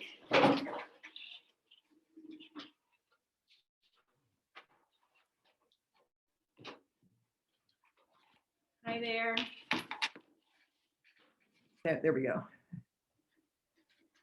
The muting on Zoom can be a challenge. Hi. Hi there, you're unplugging yourself. Okay. You'd raise your right hand when you're comfortable. Okay. Do you solemnly swear or affirm the statements you make are the truth, the whole truth, and nothing but the truth? Yes. Okay, if you just state your name for the record. Leanne Wilkinson, 130 Jefferson Avenue in Lewes. Bill asked me to speak to just a couple specific things here. I think everybody else has kind of said everything they need to say about the reason why we're here and that sort of thing. But I'm here really just to speak about the property values and how that's affected by making a less than 50-foot by 100 lot. I've lived in Lewes for 35 years. I live probably a couple of blocks from where these properties are. And I've been a realtor in Lewes for 38 years. And I think everybody probably knows who I am there, so I don't have to say too much more about that. We sold 430 houses last year, the majority of which were in Lewes or Lewes Beach. So I feel like I'm sort of an expert on the property values in downtown Lewes. And I think one of the things that when Chris did go around at my recommendation to talk to her neighbors, I ended up getting a variance many years ago, and I gave Chris some advice. Maybe it wasn't good advice, but I said, oh, I went around to talk to my neighbors and I explained to them what I was trying to do, and they actually all supported me and came to the meeting or wrote in to the meeting, and I actually got the variance on a lot on Park Avenue, which was only 23 feet wide, by 100 feet deep, 23 by 110, I think it was. And we wanted to build a house with setbacks that were not 8 feet on either side, because if we had, it would have made the house like 5 feet wide or something like that. So we went, and I went around the neighborhood and I talked to everyone, and everybody was, hey, sure, this sounds like a good plan. We had a nice design. Russ Palmer built the house. We sold it. I guess that was probably 15 years ago. And so I said, Chris, why don't you go around and talk to your neighbors and just let them know what your plans are and explain the situation to them. Pretty much every one of these neighbors is a client of mine. I've either sold them their house or sold something else for them. So I felt good about the fact that she was going to do that, and I thought it would be a positive thing. Well, it turned out, I think, kind of opposite. It seemed like a couple of the people kind of got together with everybody and said, this is a bad thing. And so I just wanted to talk about, property values, because I think that's what the core of this is that it's somehow going to hurt the values on that street. So the house that I got the variance on 15 years ago, I just resold in March 2020. We had sold it initially for like $300,000. The lot size, I was wrong, excuse me. The lot size is 29 by 120. And we sold it a year ago this month for $752,000. And nothing had been done to the house other than maybe a coat of paint on the inside. So that's definitely a substandard size lot. And, I would think everybody would think that's a good price for a house. And that lot is surrounded by larger houses and larger lots. Well, on the right-hand side of it, I think that lot is not a whole lot bigger, maybe a few feet bigger, wider. They're all about the same depth. And then on the left-hand side of it, we just sold that lot, I don't know, a couple of years ago, and Carlisle, Gill, and Carol's work just built a house on it. That's 44 feet wide. So that one's 44. The one on the right side of it's probably maybe 35 feet wide. I don't have that information in front of me, but they're similar in size. Well, and I assume, I don't want to interrupt you, but I assume you'll address this, is what would you say is more important, that lot size of a difference of a few feet versus being right under the water tower and having an industrial complex in the next block? Say that question again. I'm not sure what you're asking me. What would, in terms of what impacts property values, as I understand the opponents, they're concerned that this is an undersized lot by about 5 feet or more, and that theirs, I guess, are larger lots, and they think the undersized is going to negatively impact their larger lot by bringing in smaller. I think it's an imprecise science, but if would that have as much impact as, say, being next to the water tower, and the water tower being near the people on the other side of the street, plus the next block is all industrial? I just wondered if you could factor in if it's relevant.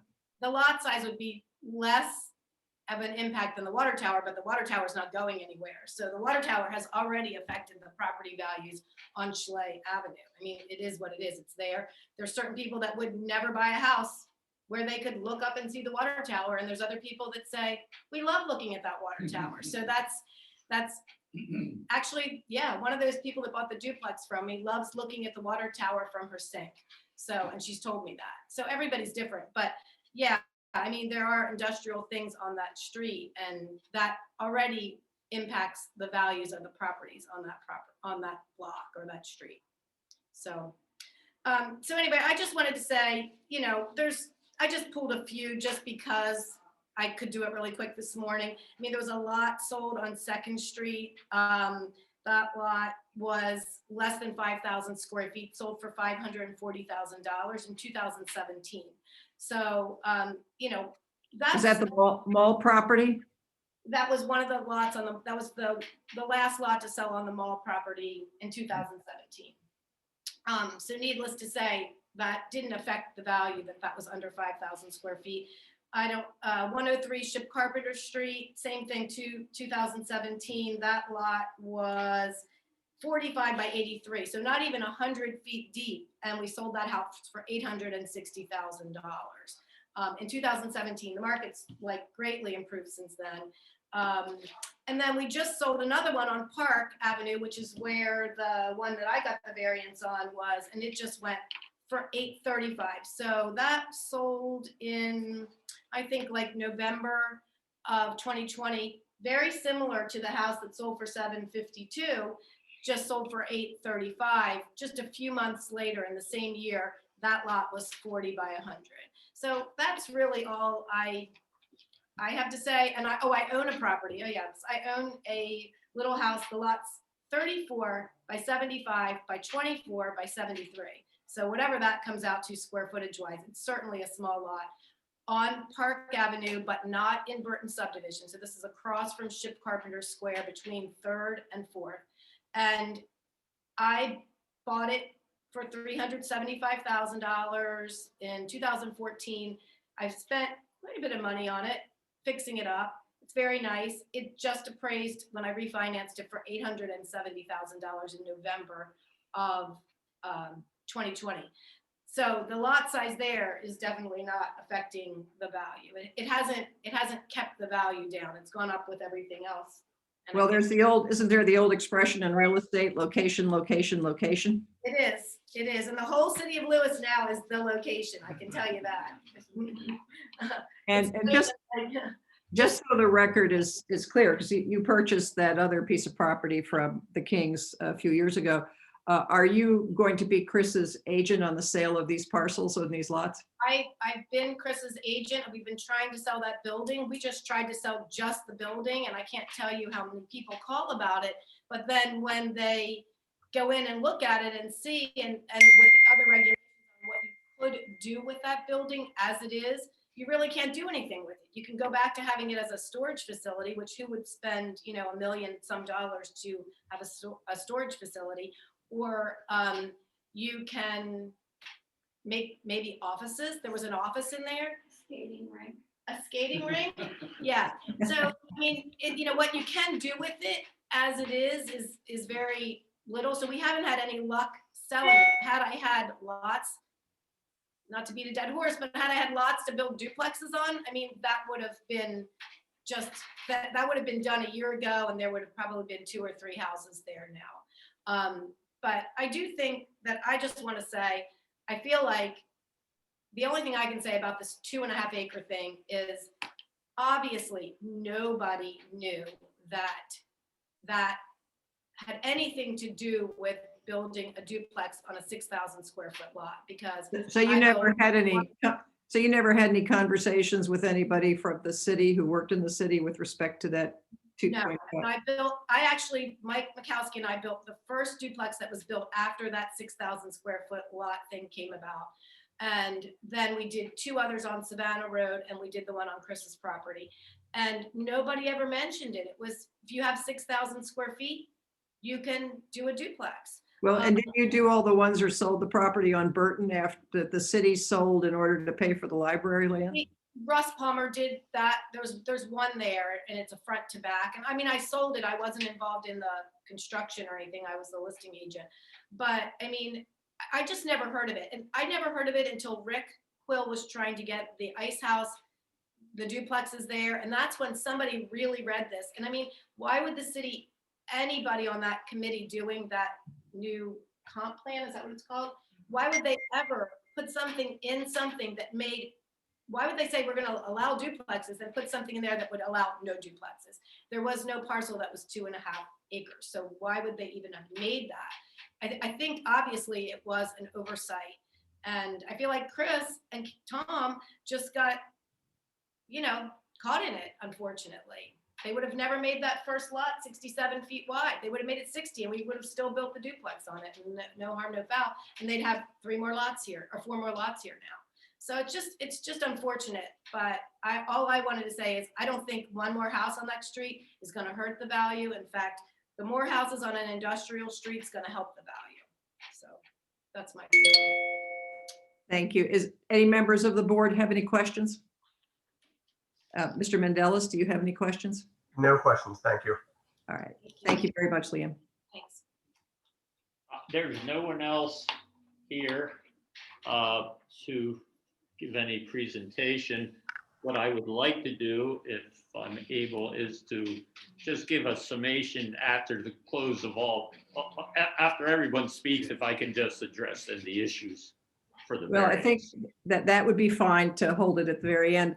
I need to ask Janelle if anybody has indicated to her that they, from the audience who wishes to speak in favor of the petition.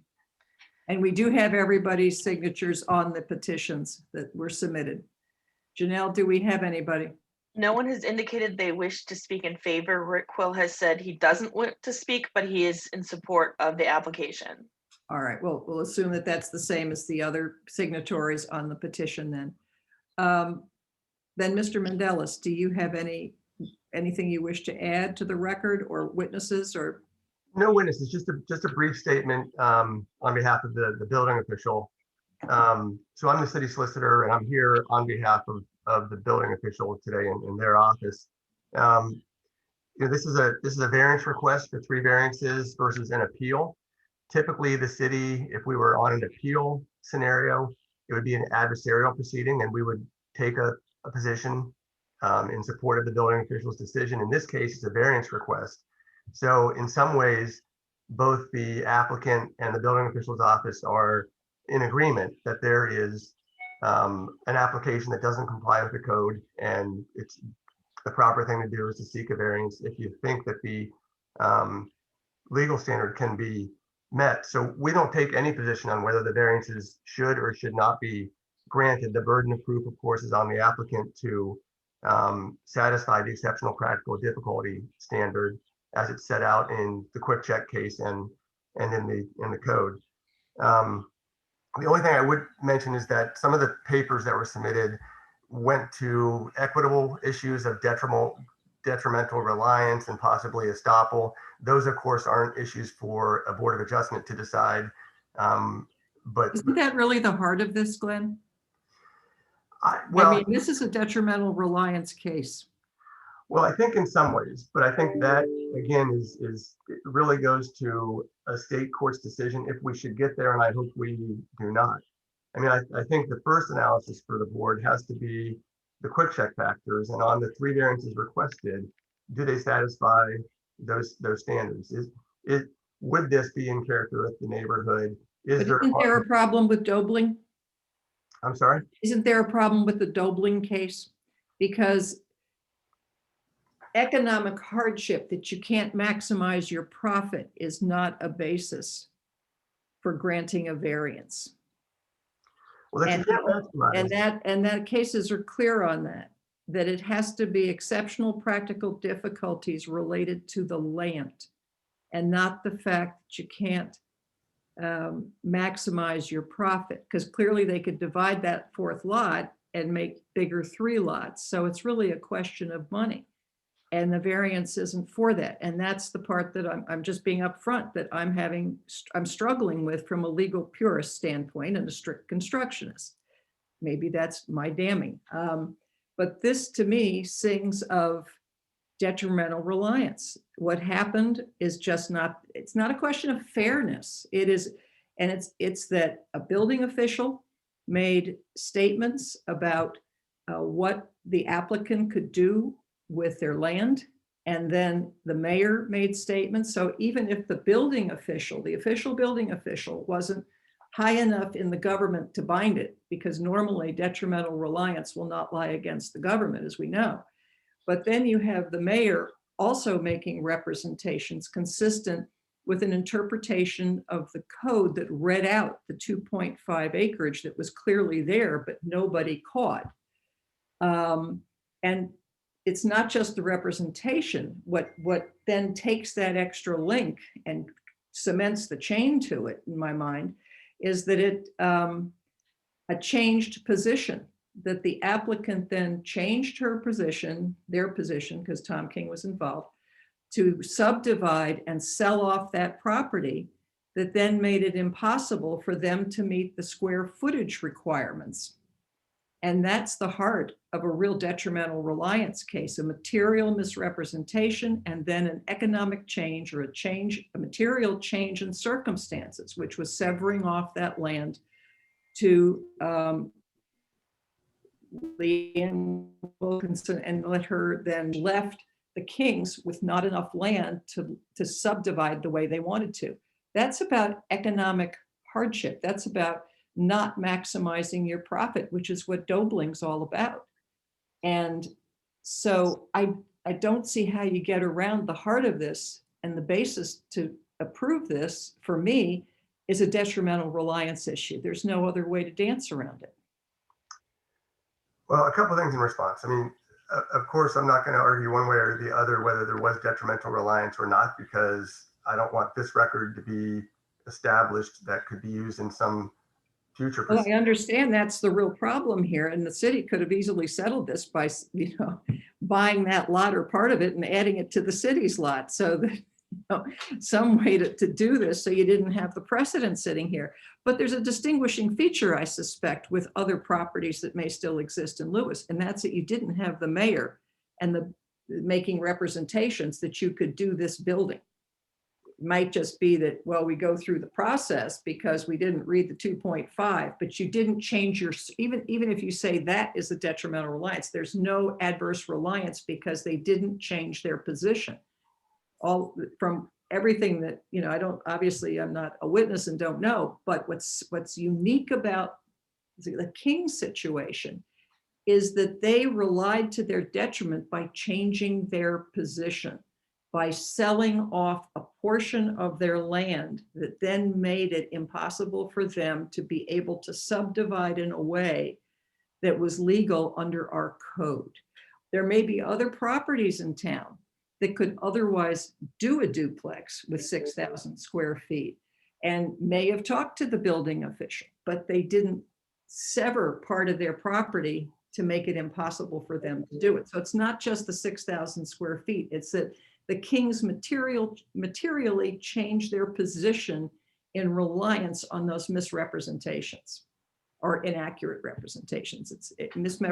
Misrepresentations suggest something untoward, which didn't happen here. It was just a failure to read the code properly and just not being in people's mindset.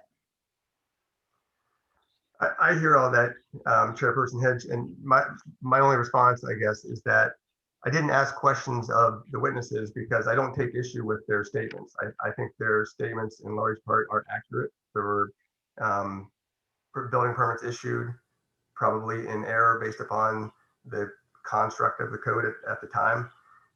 But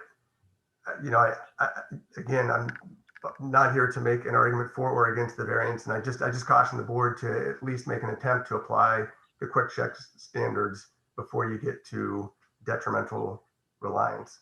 I would like to congratulate Bill. Bill has on many occasions I've reached out to him for historical data on Lewes and other things he's kept in his files over the years. And this set of materials, I think, is one of the most comprehensive sets I've seen in a Board of Adjustment appearance. And I think it was really well put together. But other than that, I just wanted you to know that the city's position is that we don't come in support or against, and we don't take issue with the statements that have been made. Well, and I would second what you said with respect to Mr. Schaub's presentation. It's certainly, and I think I can speak for the other members of the board on this, regardless of how it turns out, that it was a very thorough presentation and very carefully laid out, which I very much appreciated, and I'm sure the other members of the board did too. So That's all I have. that's all you have then. So is there anybody who wished to speak in opposition? Janelle, do we have anybody in the queue who wishes to speak in opposition? Yes, it's Kevin McDonald wishes to speak.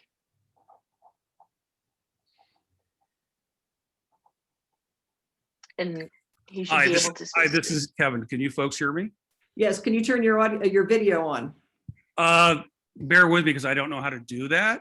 Look, try the bottom left of your screen, where there should be a little icon of a camera that says stop video, and you click on it. Maybe it's at the top, depending on what type of system you have. I see the microphone, and I apologize, guys. Since I've retired, I don't do a lot of Zooms. You're fortunate. So usually next to the mic is the video. Yeah, I don't see a video, ma'am. I just see a mute button, a microphone, and then there's a chat and a raise your hand. Okay, so I'm going to say, click on raise your hand and then repeat, and then I'll Okay. give you the oath. Okay, so I see you have your hand raised. Do you solemnly swear or affirm the statements you make are the truth, the whole truth, and nothing but the truth? I do, ma'am. All right, thank you, Mr. McDonald. And if you just state your name and address, please. Sure. My name is Kevin McDonald. I have two addresses. One's in Wilmington and one is in Lewes. My Lewes address is 114 Schley Avenue. So I'm a resident on the street. My partner, Sean McClaffery, and I have been there since I think 2001 or 2002, and we purchased our property from the Vessels family at that time. Then we built a home there. So we've been part-time residents throughout that time and are strong advocates for Schley Avenue. But the one thing I wanted just to raise up clearly, and I don't know if those have been introduced to the court, but we have numerous signatures from the residents who live on Schley that are opposed to this. But my real question comes to the fact is, I think, do we all agree and acknowledge that Mrs. King can take that property and create 3 parcels that could be individual homes? Is that not the case? I don't think, the board doesn't answer questions, so you can make that argument if you wish. And to your other point, yes, we did receive the signatures of other people and the letter in opposition. Okay, so I'll make the proposition that indeed she can do the 3 lots. And it also, unless somebody disagrees, I believe that Leanne has been trying to sell those 3 lots for, I would say, nearly 2 years. As a resident living on the street, I've seen the 3 individual for sale signs in front of that. And each lot, I believe, and I don't have it in front of me, was in the $400,000-ish range. So my proposition too is those have been available for sale for like close to 2 years. One would wonder, and I would ask Leanne or perhaps Mrs. King, why they haven't sold. And I would think if you just go back to basic economics, perhaps they're priced too high. So her proposition to want to have 4 lots, I would have to agree to then that if the 3 lots aren't selling now at that price point, certainly she can't think that she's going to get 4 lots for the asking price she's asking now. So she's going to have to drop those individual lot rates. So then I would wonder what's the net gain she's going to get on 4 parcels versus 3. So that's just a question to ponder. I would also strongly suggest, and if those of you who haven't been there, you may want to go, the lot immediately next to the water tower has a pump in it. And that pump is a very loud, noisy pump that operates periodically throughout the day as the need arises to pump water. I would suspect that's going to be a very hard lot to sell. particularly since it's going to be the fourth lot, which is a smaller lot immediately next to it. But having said all that, I think the premise of the case that Ms. Hedge laid out, it's purely financial gain. She has the ability to sell 3 lots today. They haven't sold, and I speculate that's because of monetary reasons. She's purely wanting a request on a variance for economic gain, and I don't believe economic gain is a reason to grant a variance. So I will conclude my case there. Thank you. Mr. Mandelis or Mr. Schaub, do you have any questions of this witness? I do not. Thank you. Mr. Schaub? I don't have any questions. All right, thank you. Thank you, Mr. McDonald. Thank you. Now, Janelle, is there anyone else in the queue? There is not. Okay. Then, Mr. Schaub, if you would like to proceed with your statement. I would. Thank you very much. Hold on, this is Barrett Edwards. Sorry to jump in here. Did we receive any written comments in opposition? Yes, we did. I just made reference to that, and but you're right, to clarify the record, those are received into evidence. Okay. And they should Perfect. be marked maybe op 1. It's a letter, and just trying to see it.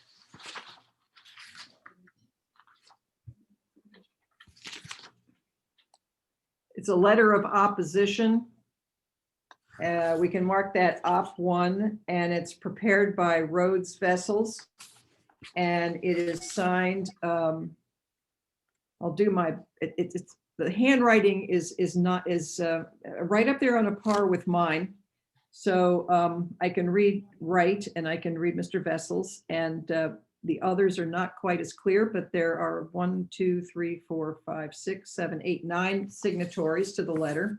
And then there is an additional written submission by Mr. McDonald, from whom we've just heard, and Sean McLafferty, both from the same address as partners. So that can be op 2. Op 1 is the letter of opposition from the others, and then Mr. McDonald's will be op 2. Is that? Thank you. Perfect, thank you. Is there anything else that I might be missing or that we need? Are we all good? I suppose my only question is, I never received any copies of anything in opposition. All right, would you like me to read it into the record for you? If you don't mind. No, not at all. Letter of opposition. We, the undersigned residents of Schley Avenue, are writing, and let me just say, okay, Janelle's bringing it up. And then if you have anything to add, that's fine, Janelle, if you could keep it up. We, the undersigned residents of Schley Avenue, are writing to register our principled opposition to a grant of approval by the Lewes BOA for the subject request for variance. Background.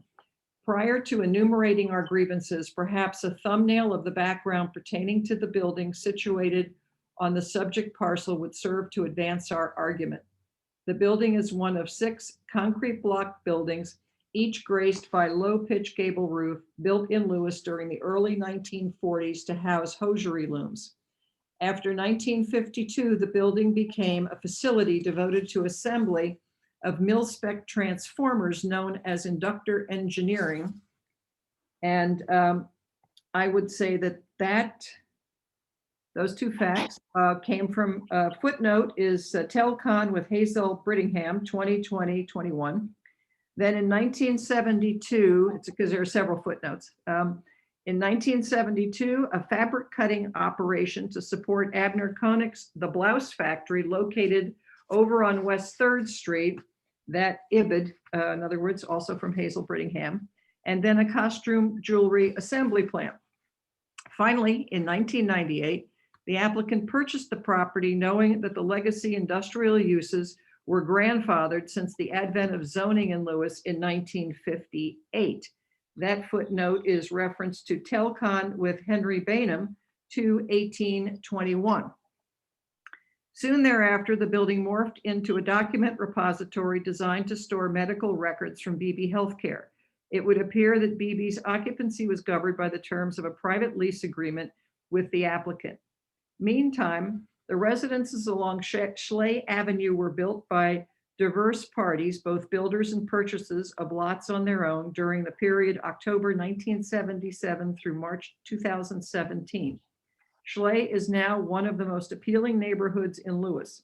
The avenue is distinguished by a variety of architectural styles, with each residence served by underground utilities, meaning no wires overhead on the street. Grievances.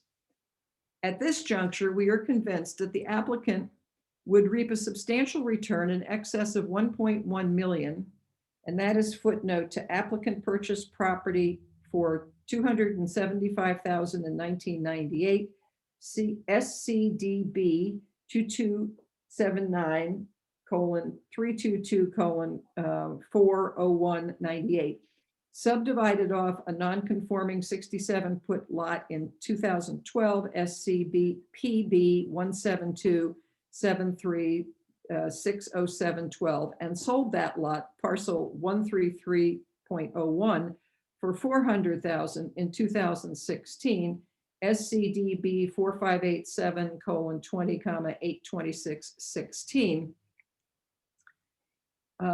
So in excess of 1.5 million from the sale of 3, underline 3, handsome conforming lots of subject parcel following removal of the obsolete building and successful pursuit of minor subdivision.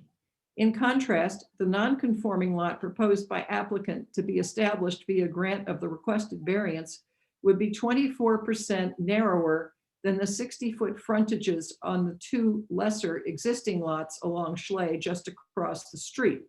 We contend that such a de minimis lot would cause substantial detriment to the neighboring properties, owing to degraded streetscape and concomitant reductions in market values.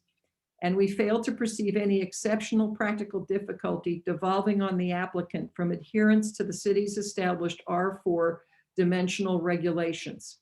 In our view, a return on financial investment is not an element of exceptional practical difficulty. In closing, we believe that it's high time this property be brought into full compliance with both long-standing use and applicable dimension standards imposed by the city's zoning ordinance, and by extension with the intent of the comprehensive plan. Accordingly, we urge the members of the Board of Adjustment to vote unanimously to deny this misguided request for a variance. Letter prepared by Rhodes Vessels, P.O. Box 14, Lewes, Delaware, and his phone number is given. And as I said, it's signed by 9 members whose names I at least can read the rights. It looks like Pancloth and Vessels, and I can't read the signature of the other 2. And then the separate letter from Mr. McDonald. We, the undersigned, strongly oppose any variance requested by Christine King. The proposed request is not in keeping with the existing lots and will be detrimental to the residents of our street. And that's from Mr. McDonald and Mr. McClafferty. Those are opposition 1 and 2. Now, as a result of that, Mr. Schaub, do you have anything else you wish to address as a result of that letter or not? Nothing else I want to address, just if I could just kind of summarize our position. There's been reference of the opposition and to the money aspect, financial aspect of this. And I think everyone would be disingenuous if we didn't say every single case that comes before you involves money. Every single one. If someone wants to make their house 6 inches closer to a line, 2 inches higher, 4 inches to the front, it's all money. It's money they spend, money they think they can get back. So money is a factor in every zoning case that there is. So you can't. So I would totally agree. The financial aspect is an aspect of this, on the theory that 4 lots are more valuable than 3. So sure, there's a financial aspect, but that isn't the primary goal, because take the Chambers case. Now, that was an absolute correct decision that the board made. Thank you. But you know what that decision did? That doubled the value of that property. Doubled the value in one decision. I did the settlement on one of those lots. I am not criticizing at all, but it was giving and roughly $1.5 million, that one decision to grant a variance. It was perfectly correct. It was a unique set of circumstances. The variance should have been granted, but for anyone to sit and say, oh, heck, money wasn't an issue there. Wow, that would be a tough argument to make. And that was the entire issue there. So, but it's the facts of the case that mattered, not what the financial consequence was going to be. And that is what we have here. It is the facts, how we got there. The chambers got there because there was a mix-up in, as I understand it, a mix-up by the city in the dimensions of their lot. We will say it was correcting a mistake. Holy cow, when did I hear that last? It seems to me everybody here has testified that what we are doing for justice, for fairness, is correcting a mistake. So I heard reference to detrimental reliance. Our case isn't based on detrimental reliance. Detrimental reliance is, to the extent that term is applicable here, is merely a factor, a fact that goes into decision-making of what is just and what is fair, what is unique. It's the uniqueness that's the key here, not what you call it, not what the financial benefits are or results are. It's what the law says and what someone is entitled to do about their property.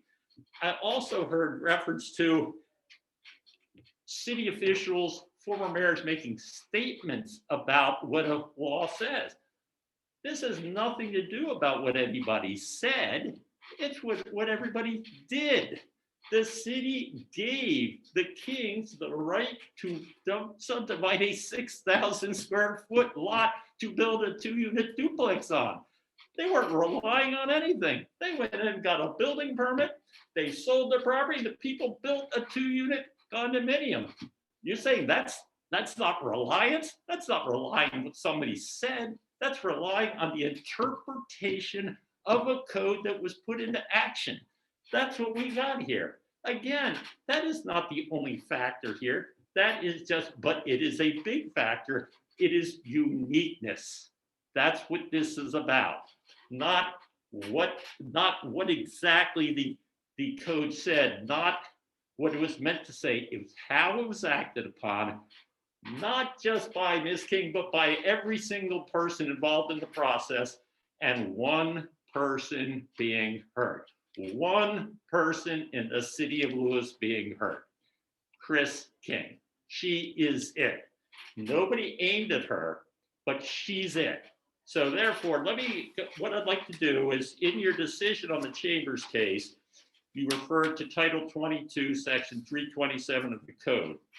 And if I may, it says, this is quoted from the Delaware Code.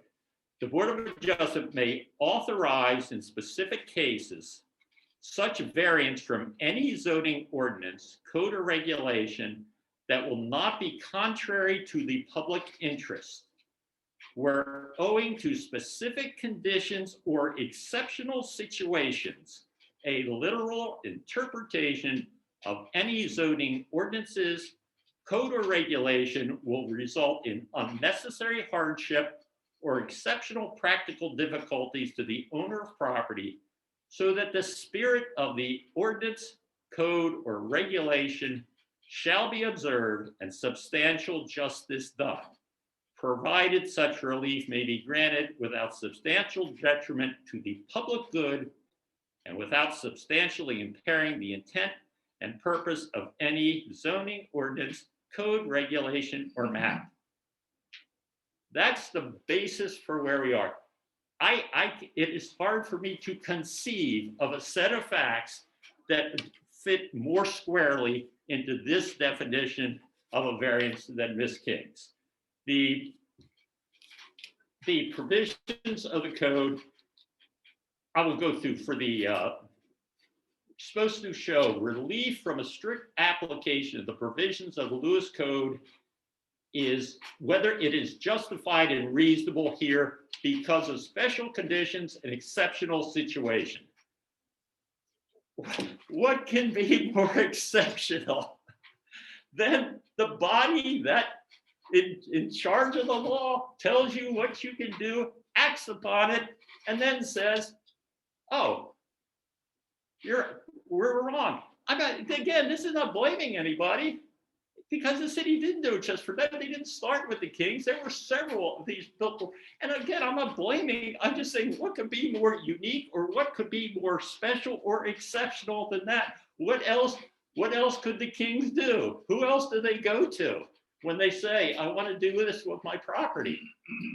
And for someone to then say, what, they shouldn't have listened to the town, they shouldn't have relied upon the people who interpret the ordinance, that was unreasonable, that was stupid. That's not a very that's not a reasonable reaction. That's not a reasonable response. The reasonable response, the reasonable action was exactly what the Kings did. The variance application relates to a very specific and unique parcel of land.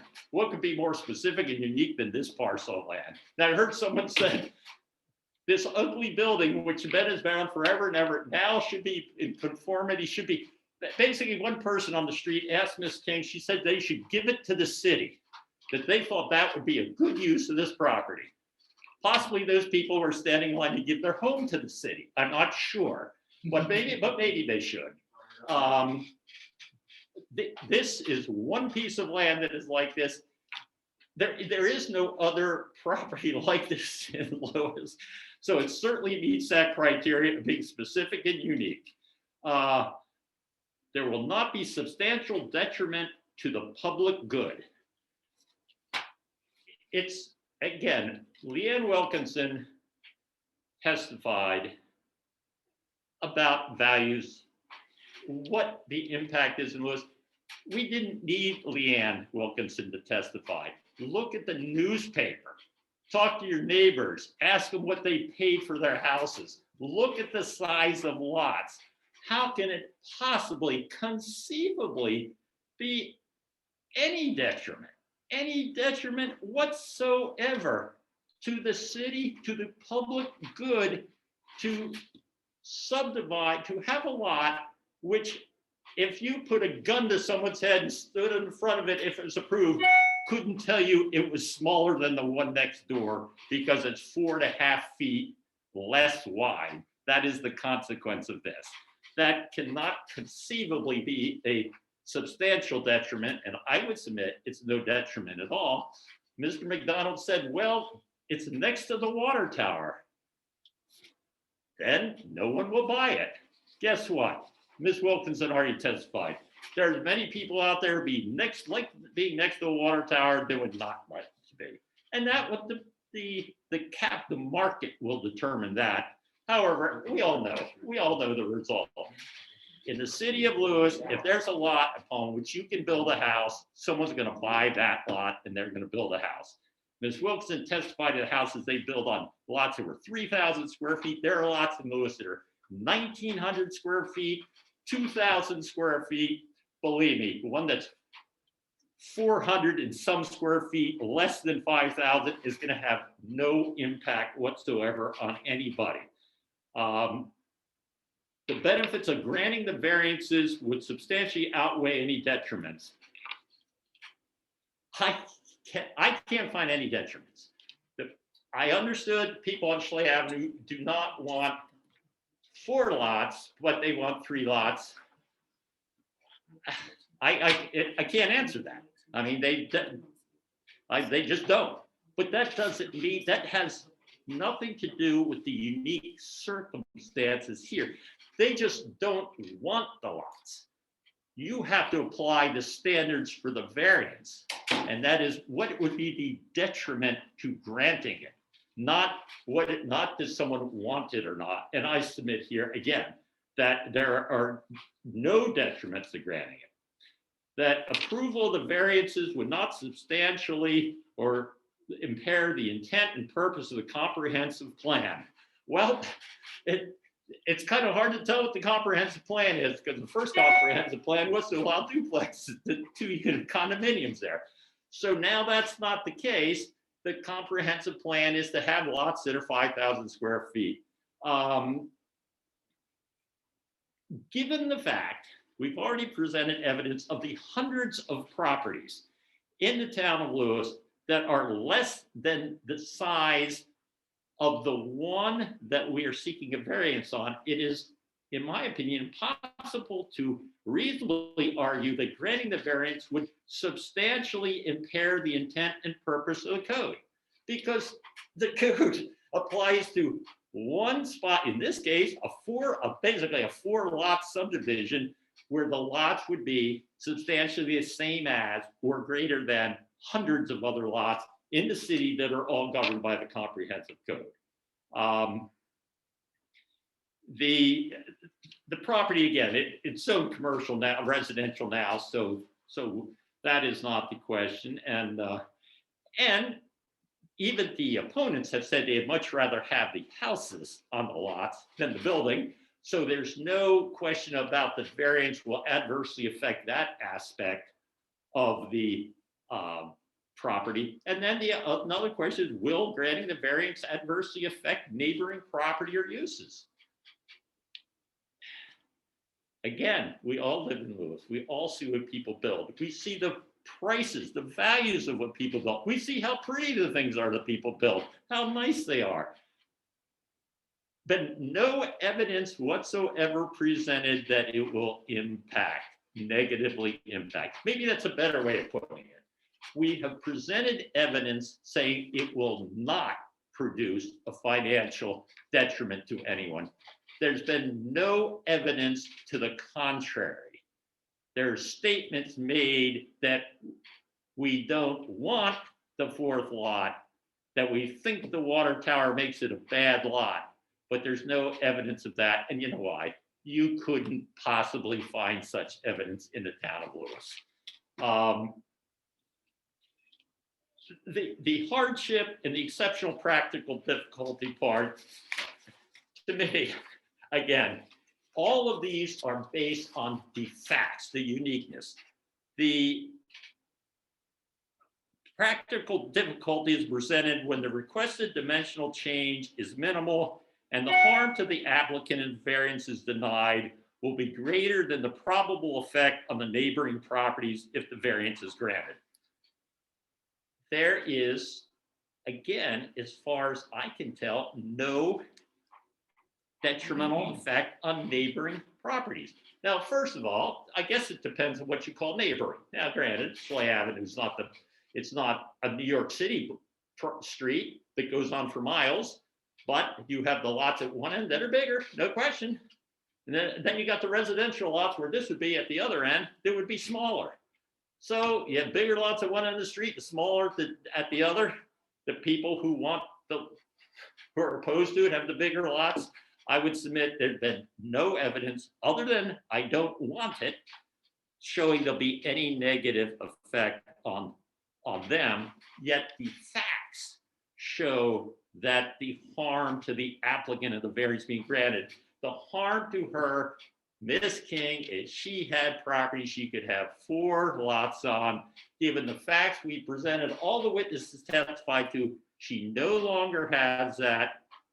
And for all the reasons given, that would, to me, is I keep coming back to it is not the factor, it is not the detrimental reliance part that Ms. Hedge spoke about that is the key ingredient, but it is certainly one of the governing facts that make this case unique. And we cannot separate it. We cannot say this is all about one thing. It's all about the whole thing. And the whole thing, when you look at it, there can only possibly be one answer. To deny this variance would be so unfair, it would be incredible. It would be so unjust, it would be incredible. You can't have a person go through what Ms. King did, turn her down, and then say, oh, well, Next time, she should have done something different. Next time, when someone in town comes in and tells the town what they want to do, ask the town, nope, can't rely on that. You can't. Who do you talk to? Where do you go if you want to know? If you don't consider that a factor in this, that's just unrealistic. But it's not unrealistic, it's unfair. To me, this begs of the variance being granted. But more importantly, it's not going to affect anybody. It's not going to adversely affect one person. It's going to get Ms. King what she certainly could have had years ago. And that's the end result of what should happen. We ask that the variances be granted for all the reasons stated, and we thank everybody for listening. Thank you, Mr. Schaub. Mr. Mandelis, do you have anything to add? I'd just like to acknowledge that in the past, and this has been brought up a few times today, in the past, it's correct that the city made some oversights and issued some permits that were inconsistent with the code. I do appreciate Mr. Schaub's acknowledgement that those were oversights, and as he said, he's not pointing a finger at anybody. But with that, Robin, do you have anything you'd like to add that wasn't brought up today? No, I do not. We have nothing further, Madam Chairperson. All right, then in that case, I would deem the record closed and open it up for discussion among the members of the board. Madam Chair, do we need to make a motion first before we have a discussion, or can we have discussion first? We can have a discussion first and then the motion, because the two are separate from the reasons. Okay. Unless you wish to combine the two. Barrett, do you have a feeling with respect to that? I think that we Wish to can use have by discussion motion? before we make a motion. And that's normally what we've done. So I know it's been a while. So why don't we have discussion first and then we'll have a motion. I'll start. Okay. In viewing the information that's been provided to us in advance of this hearing and the testimony of those that have participated in this, I see that the approval of this application would not deleteriously affect members of the community as I see it. The real estate values speak to themselves, but in terms of what 4 lots would mean, any building upon those lots would be required to meet the setbacks that the city has in the city code.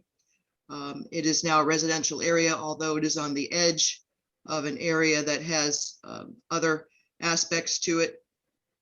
So I do not see a detriment to the city.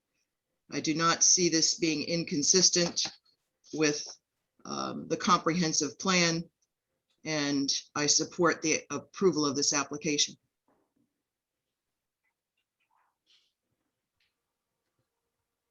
Anybody else wish to speak? Mr. Sharkey, Ms. Emery? Yes, I've been a resident of this town full-time for 27 years and part-time for 10 years before that. And I'm a walker. I walk all around. 27, 30 years ago, I walked a lot farther when I walked. But I've seen the prices of real estate skyrocket over that time. And in my walks around, all of a sudden I'll see a building going up someplace and I'll say, holy cow, what's that all about?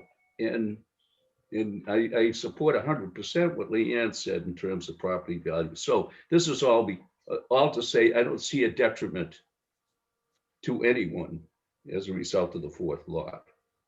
And I do believe that Ms. King is in a unique position because of the chain of events that have occurred to her. And so I support the approval. Thank you, Mr. Sharkey. Denise? I agree with my colleagues. I can see no detriment at all. And this is, it's a mess. But I think this is one way to right the wrong. I support the granting the variance.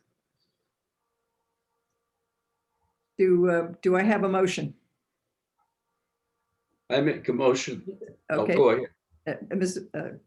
Ms. Hasella has raised her hand for the motion. And if you could just state the motion, please. I make a motion that we approve the application of Ms. King for the variance to create 4 lots for building homes in the city of Lewes. If I could just amend, if you accept a friendly amendment to, the only one requested a variance is lot 16, I think it is, that the 4th lot. 4th lot would not be, It's for 2 variances for reduced square footage and reduced street frontage. So it would be a motion to approve the variances requested to reduce the lot to the specified reduction. Where's my Yeah, here? and the street frontage and the lot width are kind of like 2 variances in one for both there. Exactly. I support that adjustment to the amendment. I do too. And Mr. Sharkey seconded it, correct? Correct. Then if you'd like to proceed and starting with the maker of the motion, if you'd like to state your reasons, please. Yes, I believe that the variance provided to Ms. King is not contrary to the public interest. I believe that there are special circumstances associated with this that would give us cause to approve the variance being requested. The dimensional change is minimal to the lot being requested to be approved. The harm to the application, to the applicant with denial would be greater than were it not approved. The value of neighboring properties will not be deleteriously affected based upon testimony and evidence elsewhere.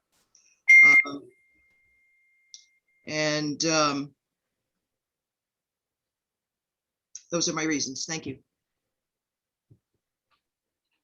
Ms. Emery? I agree with everything Ms. Vasella said. Mr. Sharkey? I agree with that too. I think there's nothing but an upside to this.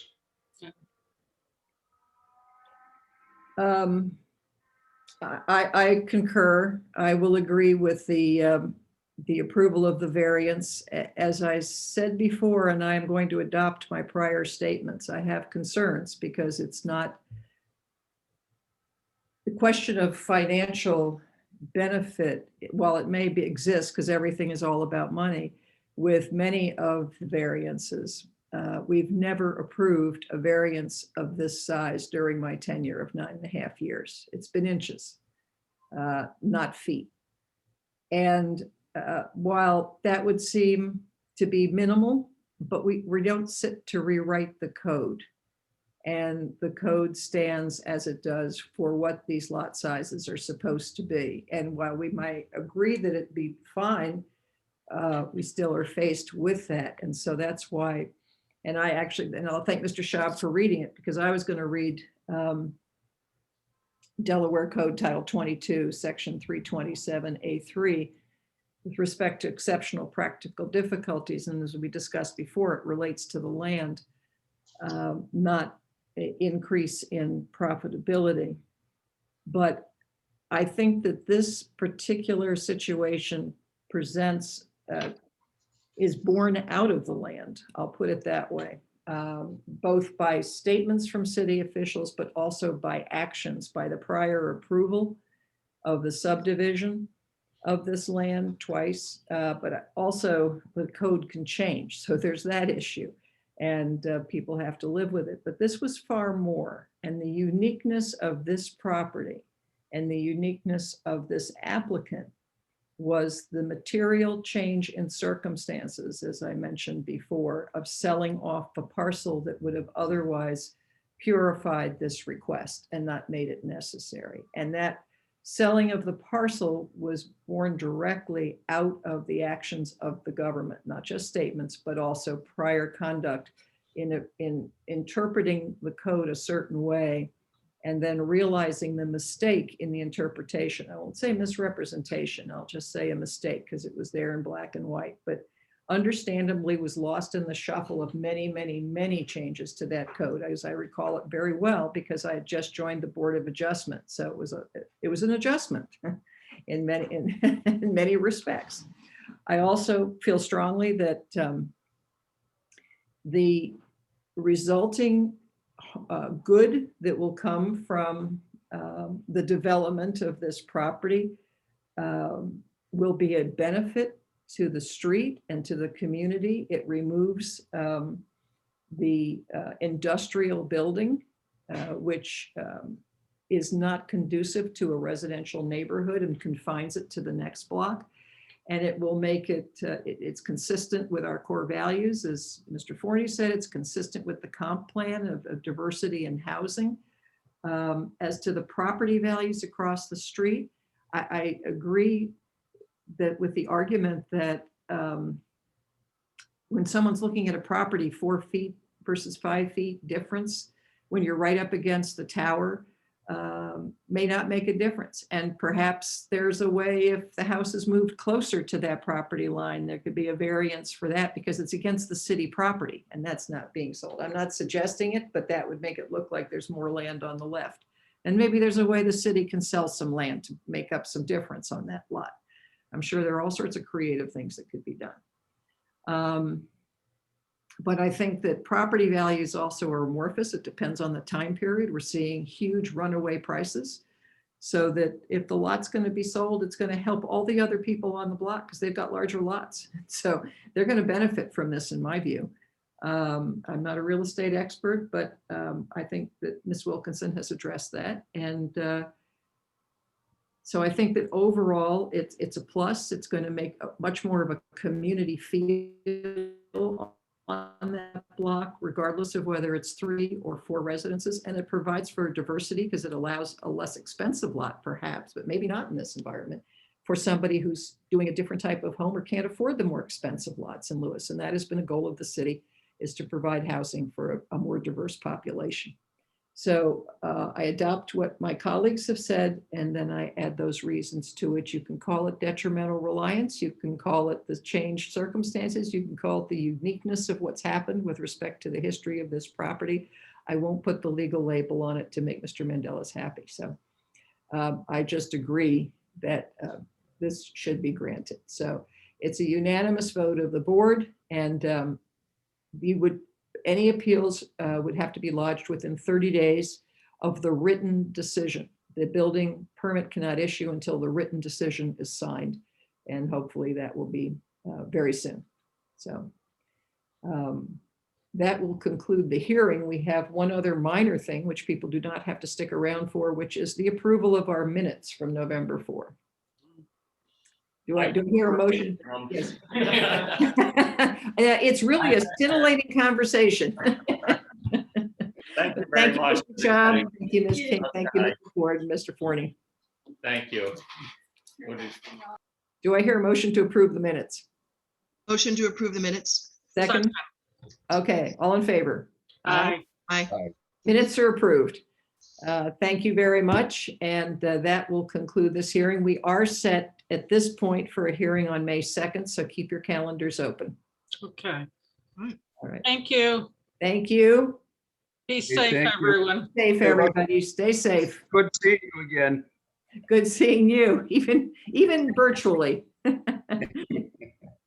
Take care.